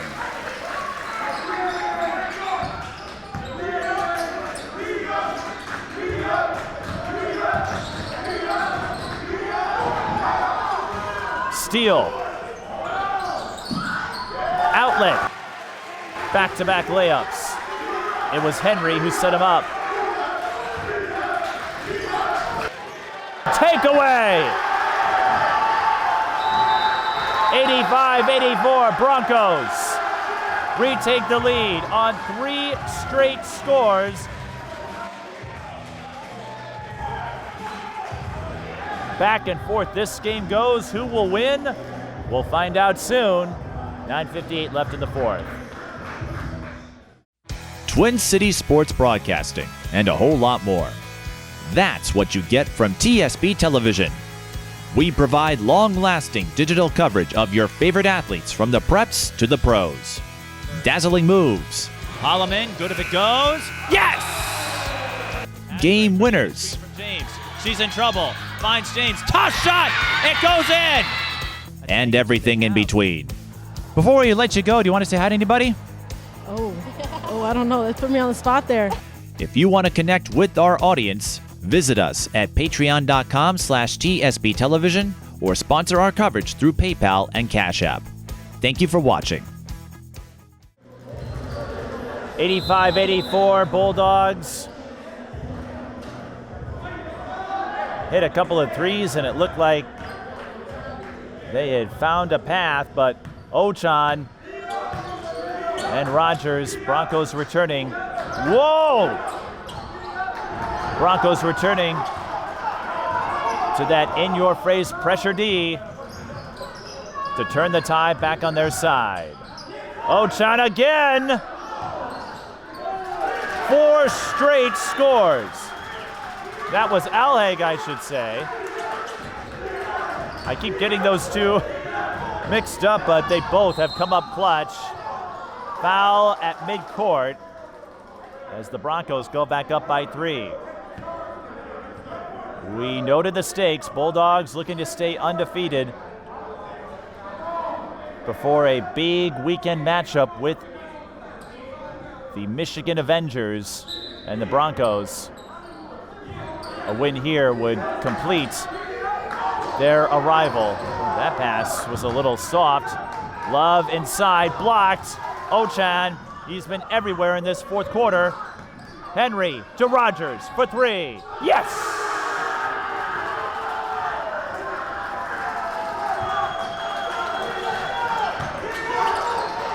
An 11-0 run for the Broncos. Remember, they went on a big run after trailing 10-3 in the first quarter. And now they hope to put a game-clinching run of sorts. But with 8:59 left, this game far from complete. What a fun battle. Charles Look out. It will be Bulldogs ball, but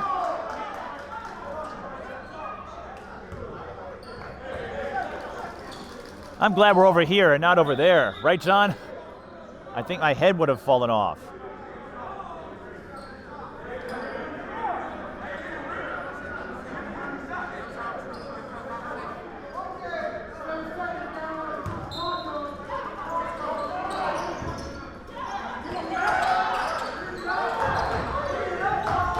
High-low play, another foul.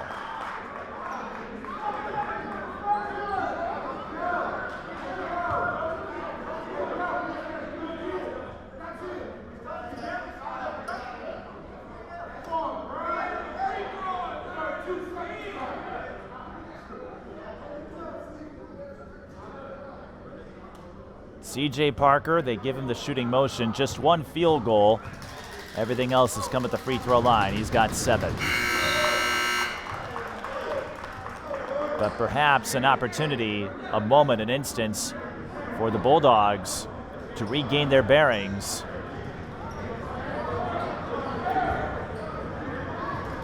And refocus their energies.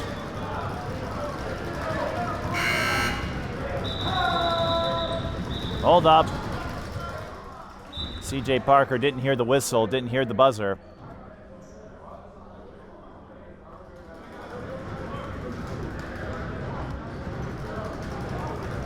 Reminiscent of that Seahawks-Rams game from a couple days ago.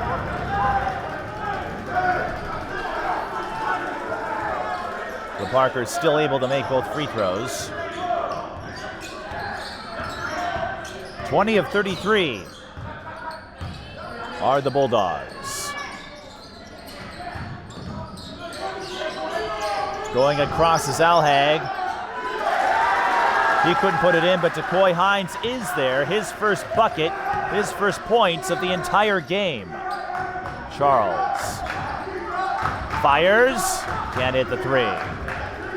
Rebound Henry. Rogers out to Hoffrenning at the key. Looking for the penetration move. He'll kick out instead. Henry fakes. Now sneaks into the lane for the roll. 11 for Henry. 94-86.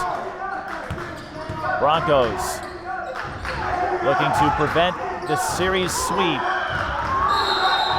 Jump ball.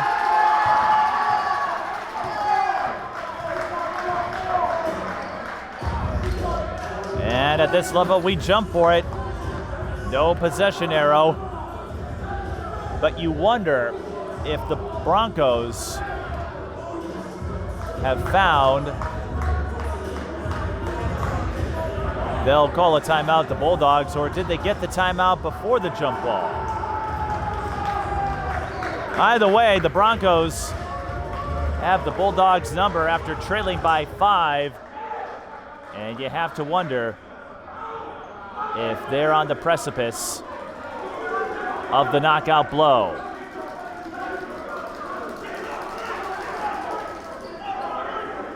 It's a short timeout huddle for the Bulldogs.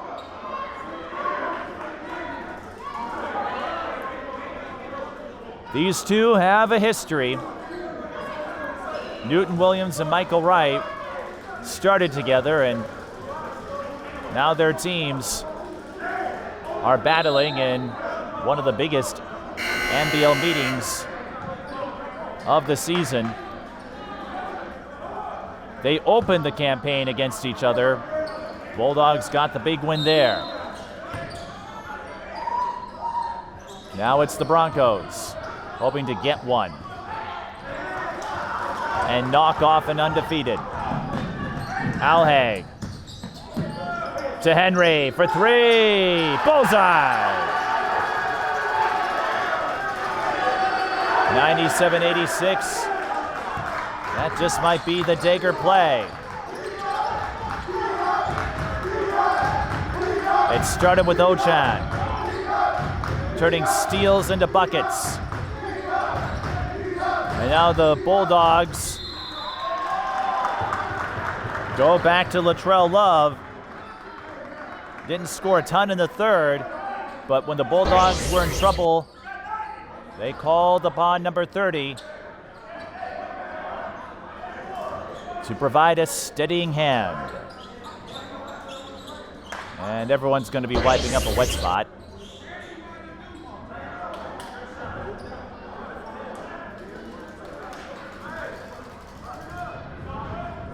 Latrell Love, 24 points.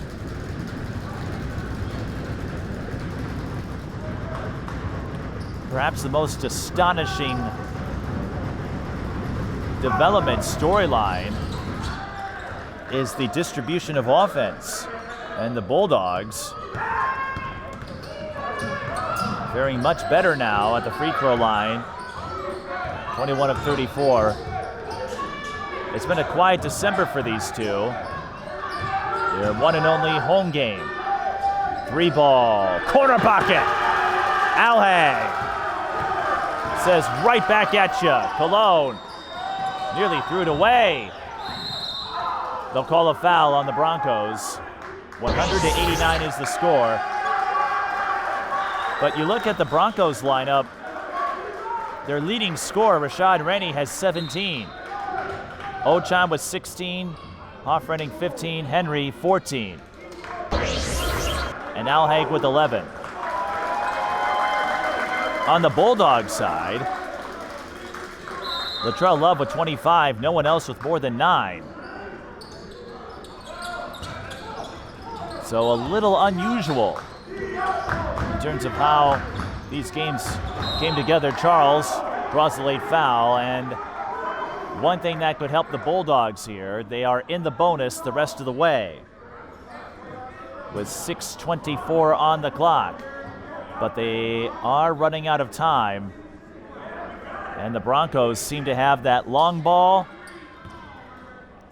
and defensive intensity working in their favor. Rogers and Chu came up to me before the game and gave me a scouting report that said, watch out, the Broncos love to come at you up top.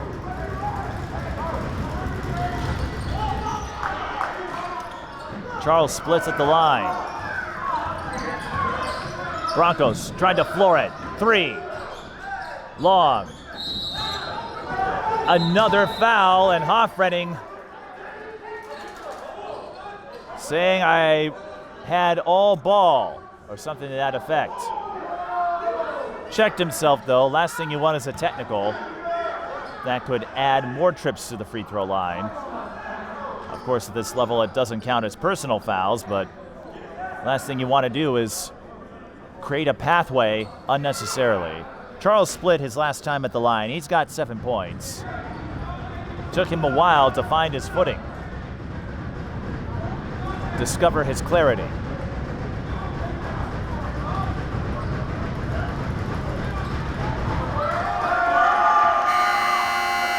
And he's had some trouble. As we were saying though, for the Bulldogs, they have answered challenges before. You get a lot of talk about undefeated teams and whether or not it helps them in the long run to take a defeat.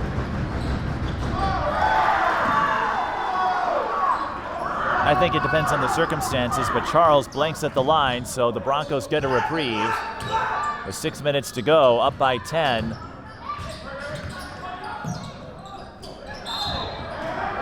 Bump by Parker. Second foul on the Bulldogs. And everyone watching with intense focus.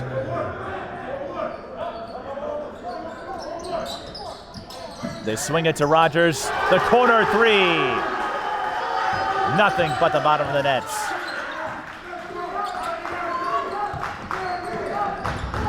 Charles, under duress. Hollins retrieves. Parker wants a 3 of his own. It's long. Hollins can't get the bounce. Dead ball rebound to the Bulldogs. They need another run, and soon, or there will be one less undefeated team in the Maximum Basketball League.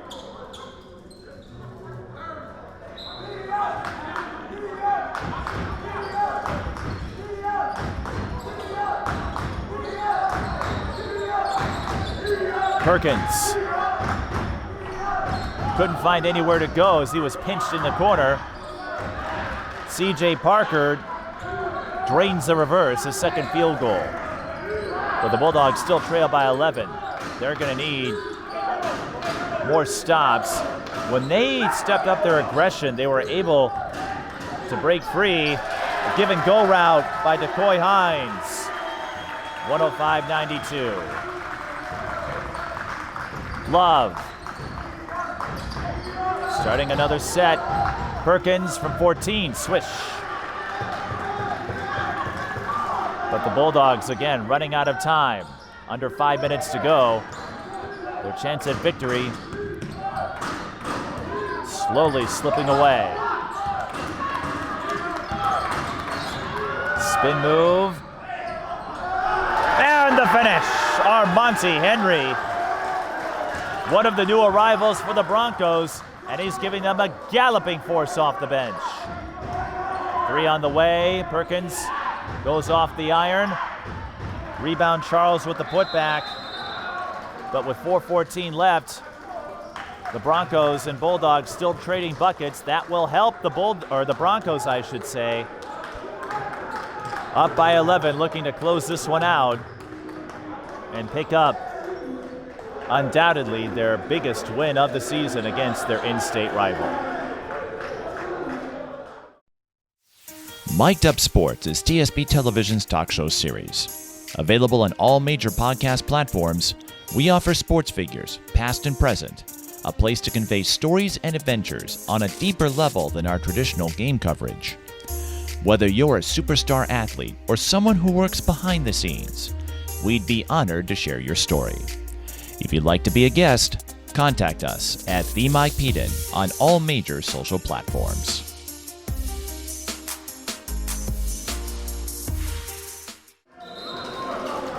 $107.96. Oh, I wish Tysacia Holt were here. She had some other obligations. It's a little harder to get her for these games when she's coaching. I've noticed over the years I'm on an island of sorts. I wouldn't mind being on the island of Sodor. In any event, 4:14 left in the fourth. And the Broncos looking to close this one out. They have played a flawless fourth quarter after going down early. Rainey, the 3. Plenty of weak side help from the Broncos to get the rebound. Thomas, a deep 3, pure. And that should do it. 110-96, I think that's going to take care of it.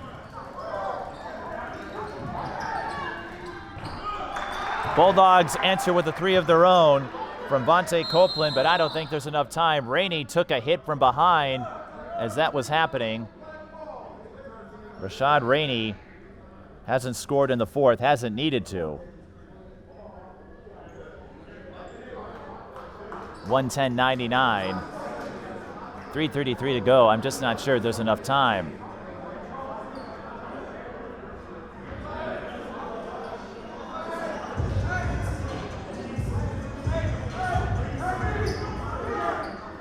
There's still several games left on the calendar, so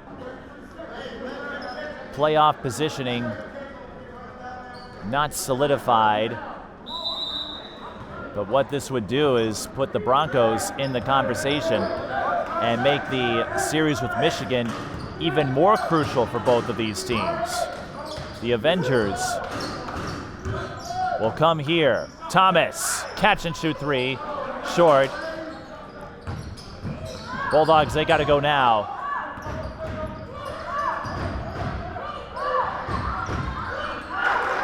That could go a long way.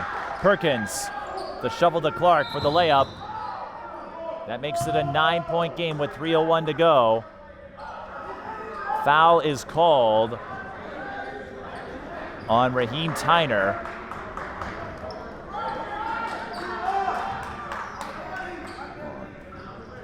Actually, no foul was called. I thought I saw a 2-2 go up, but different situation. on the foul tally. Bulldogs still have 2 to give. Broncos in the penalty.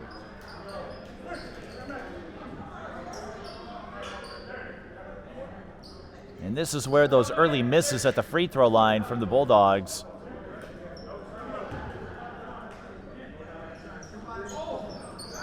could be really useful. Alhaig, one of the many clutch figures, has the rock again, hands it off to Chu. Chu into the lane. Can't bank it. Hoffredding does. Play still going on. Foul.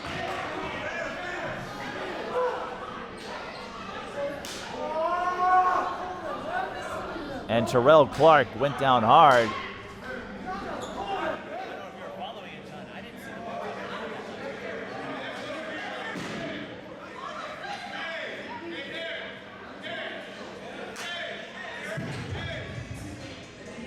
Clark.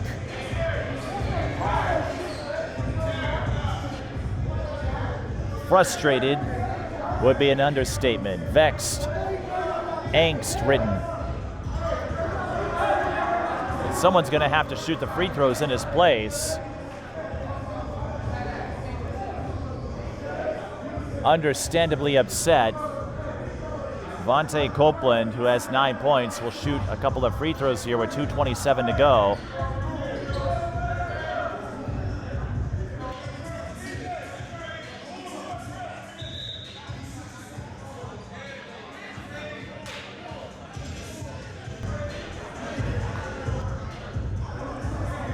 The Bulldogs came up with it, but the Broncos had a few chances.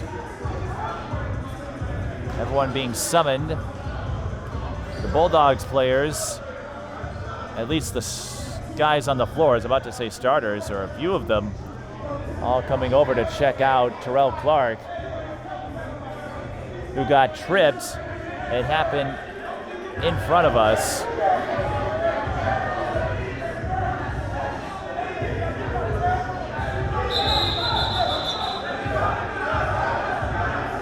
And now the officials have to get in there.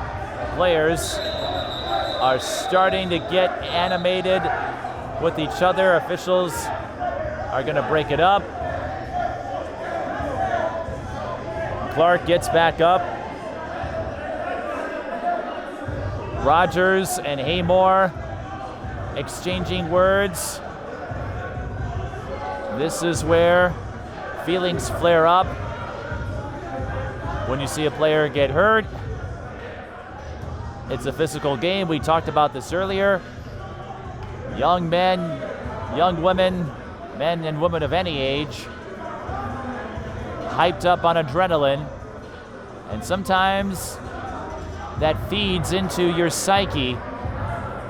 Everyone gets back to where they belong. Broncos were clamoring for attack. None was given. Clark talking with the official. We had a similar dramatic pause in the second meeting that Anthony Larkin was a witness to. But Clark looks to be okay. Copeland was lining up to take the free throws in his place had things not worked out.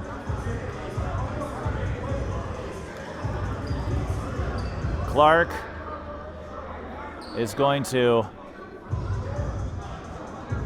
muscle, trudge, forge through these free throws. And these are big. It won't change the possession math, but every point brings you a step closer. Terrell Clark.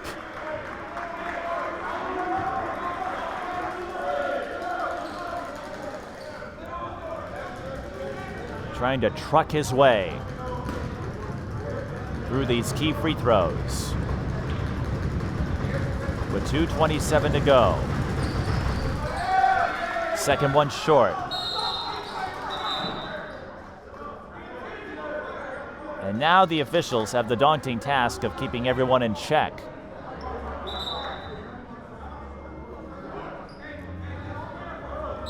because everyone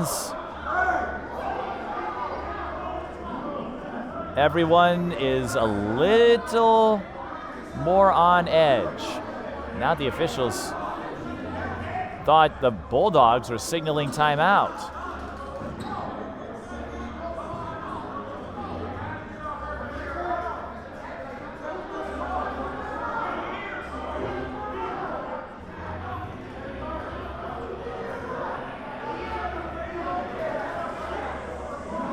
I guess it wouldn't be a Bulldogs-Broncos game without late-stage dramatics, but here we are. 2:24 to go.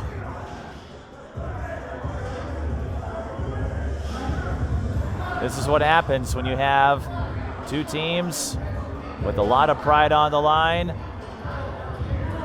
and a lot of stakes, a whole lot of them. The second half slowing to a crawl of sorts. We had the extended skirmish, which was mostly players sharing a few words. And that was all. It's like those bench clearing incidents in Major League Baseball where you just have players shouting words at each other, but nothing really comes of it.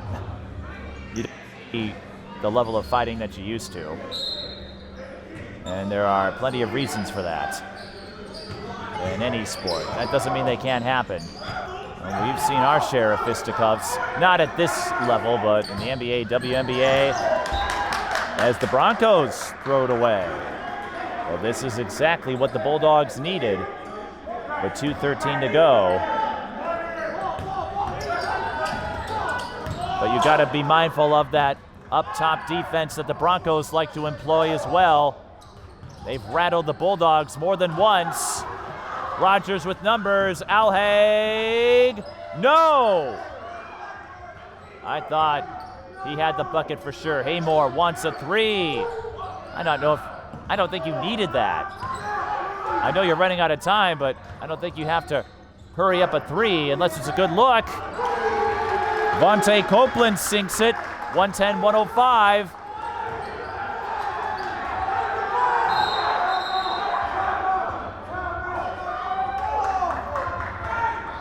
The net will have to be adjusted again.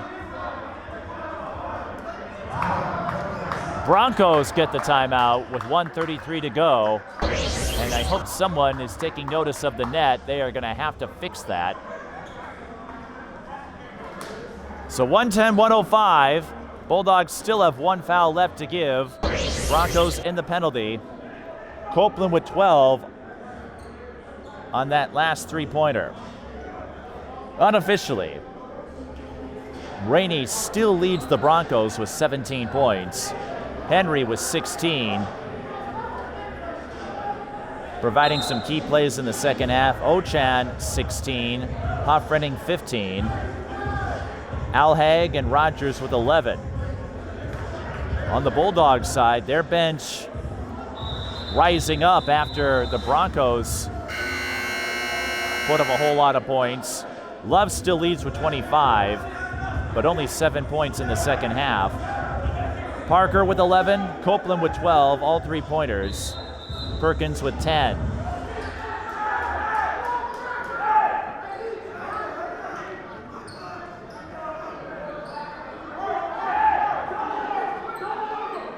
No matter who wins, it's going to be a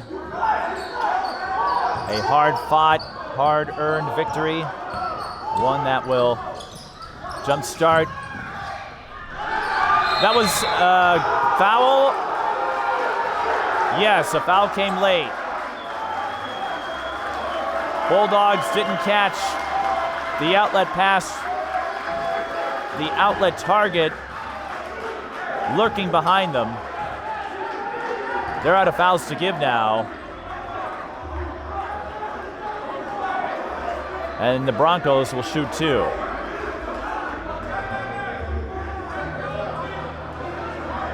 Initially, I thought it was going to be a goaltending call. And Armonte Henry, one of the new arrivals who is making a sizable influence, sizable impact, a sizable impression. Comes up short on the first try. Latrell Love yelling box out, in case Henry misses. And he does. No room for error though for the Bulldogs, or for the Broncos for that matter. Who's gonna come out on top? They are swarming, doubling up the ball handler. Haymore looking for space. Shot clock winding down. Nothing out of that for the Bulldogs, and the Broncos can ice it here.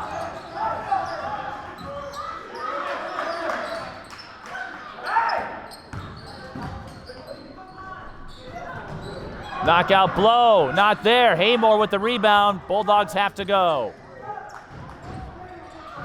They get the bucket in transition from Tyner. That makes it a one-possession game, and a steal. Love up and in. Right call by the Bulldogs. They knew they didn't need a three right away.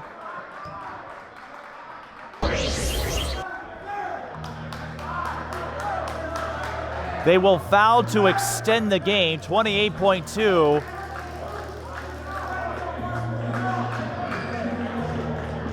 Haymore with the swipe. I believe that was Haymore. I didn't see it because I was updating the score sheet. And then Love runs in for the layup. Again, I thought that was the right call. You didn't need a three in that instance. And just when I thought the Bulldogs might be finished for good, they are enforcing one last fright, one last scare. Hoff-Renning missed the front end, and that could leave the door open.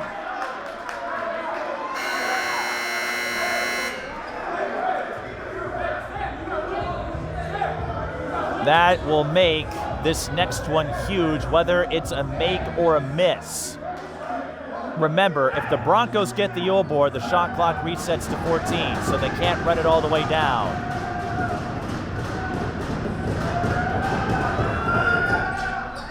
It's a split for Hoff-Renning. That means a 2 will tie it, a 3 will give the Bulldogs the lead. But Henry gets the poke. Broncos going back to their bread and butter, and then they throw it away. Time running out. 15 seconds. Bulldogs. Backdoor to Charles. Blocked.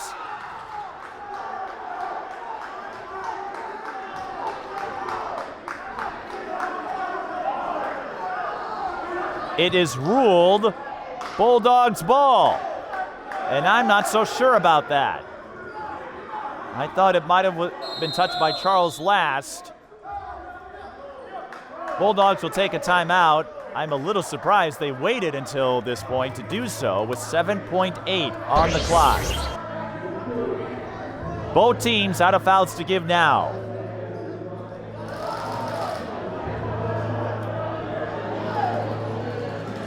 But you're at a point where you really can't afford to take a foul if you're the Broncos. If this were a three-point game, I'd consider it. The Athletic looked into this in the NBA on when you should foul up 3, and they suggest not to do it until there's less than 10 seconds remaining, because doing so would extend the game and give your opponent more opportunities. But when you're up by 2 and out of fouls to give, that is not a possibility. Now, the Bulldogs haven't been that great from the free throw line, 23 of 40, but you don't want to take a chance for them to tie it up. Here we go, 7.8 to decide this one. Tyner lost the dribble, but he was fouled.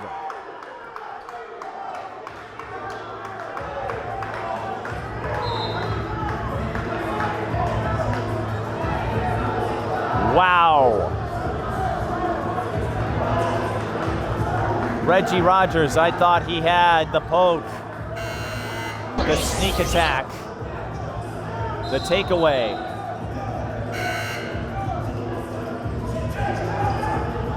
The skullduggery. Raheem Tyner, 5 points. This is a big trip, no matter what. He needs to make both to tie. If not, then he needs the Bulldogs to get an O board with 4.9 remaining.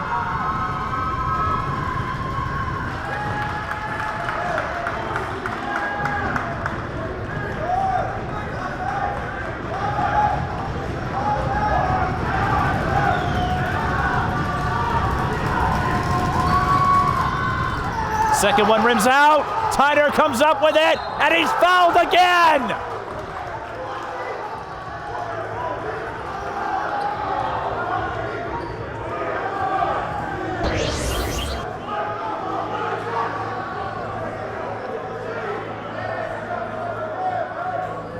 At this level, you can call a timeout and advance the ball. The Bulldogs will use a timeout here. This is lunacy.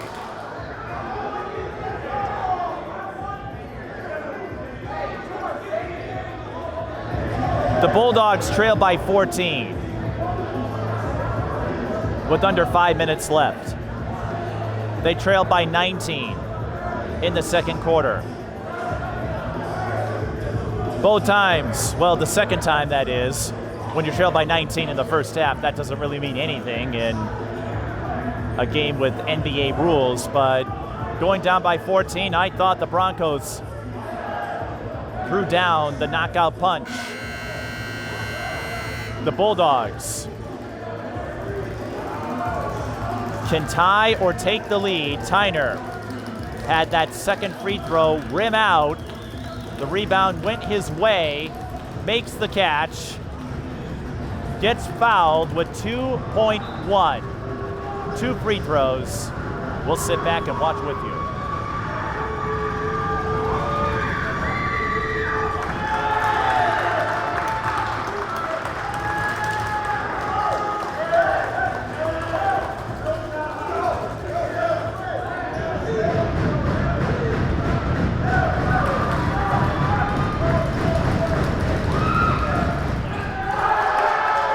Bulldogs in front. Broncos have to go. Half-court heave. Close, but not enough. The Bulldogs complete the most improbable of comebacks. Trailing by 14. Raheem Tyner, the hero at the line.